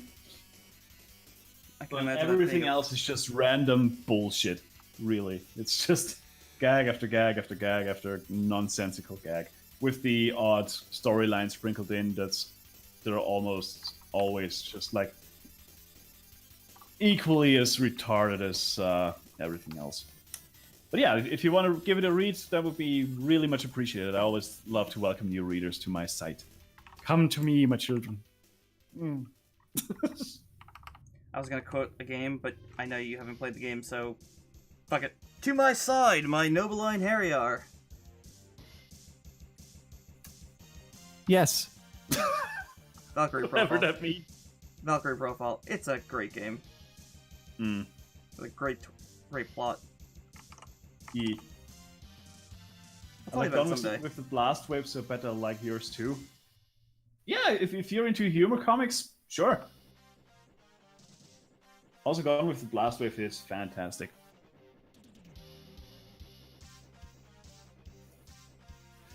Alright. And that is me done for today. Mike, you want to give us a short synopsis of your 2 comics as well? Oh god.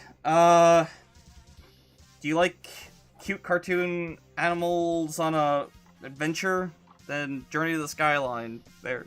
I can't. I have no elevator pitch for that one yet. It's light-hearted, simple fun. Do you like Sonic? Do you like Freedom Planet? Do you like, fun, lighthearted stuff like that?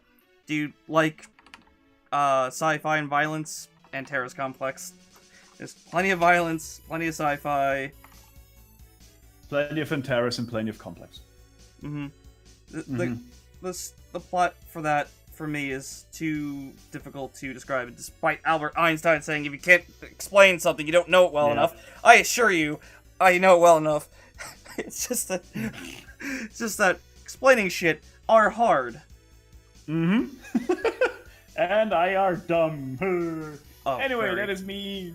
That is me done for today. Thank you all very much for watching. If you indeed enjoyed the stream, please consider leaving a follow or a sub or whatever it's called where you happen to watch. Also, thanks for the sub, not Dan yet. And if you want to read this comic like without these covered up speech bubbles, you can do so tomorrow at pomcomic.com. You can also follow me on Twitter and on Facebook. The links are down below. Thanks all for watching, and I'll see you all next time on Monday. Good night. And I'm out too. Follow me in the spots, Bye.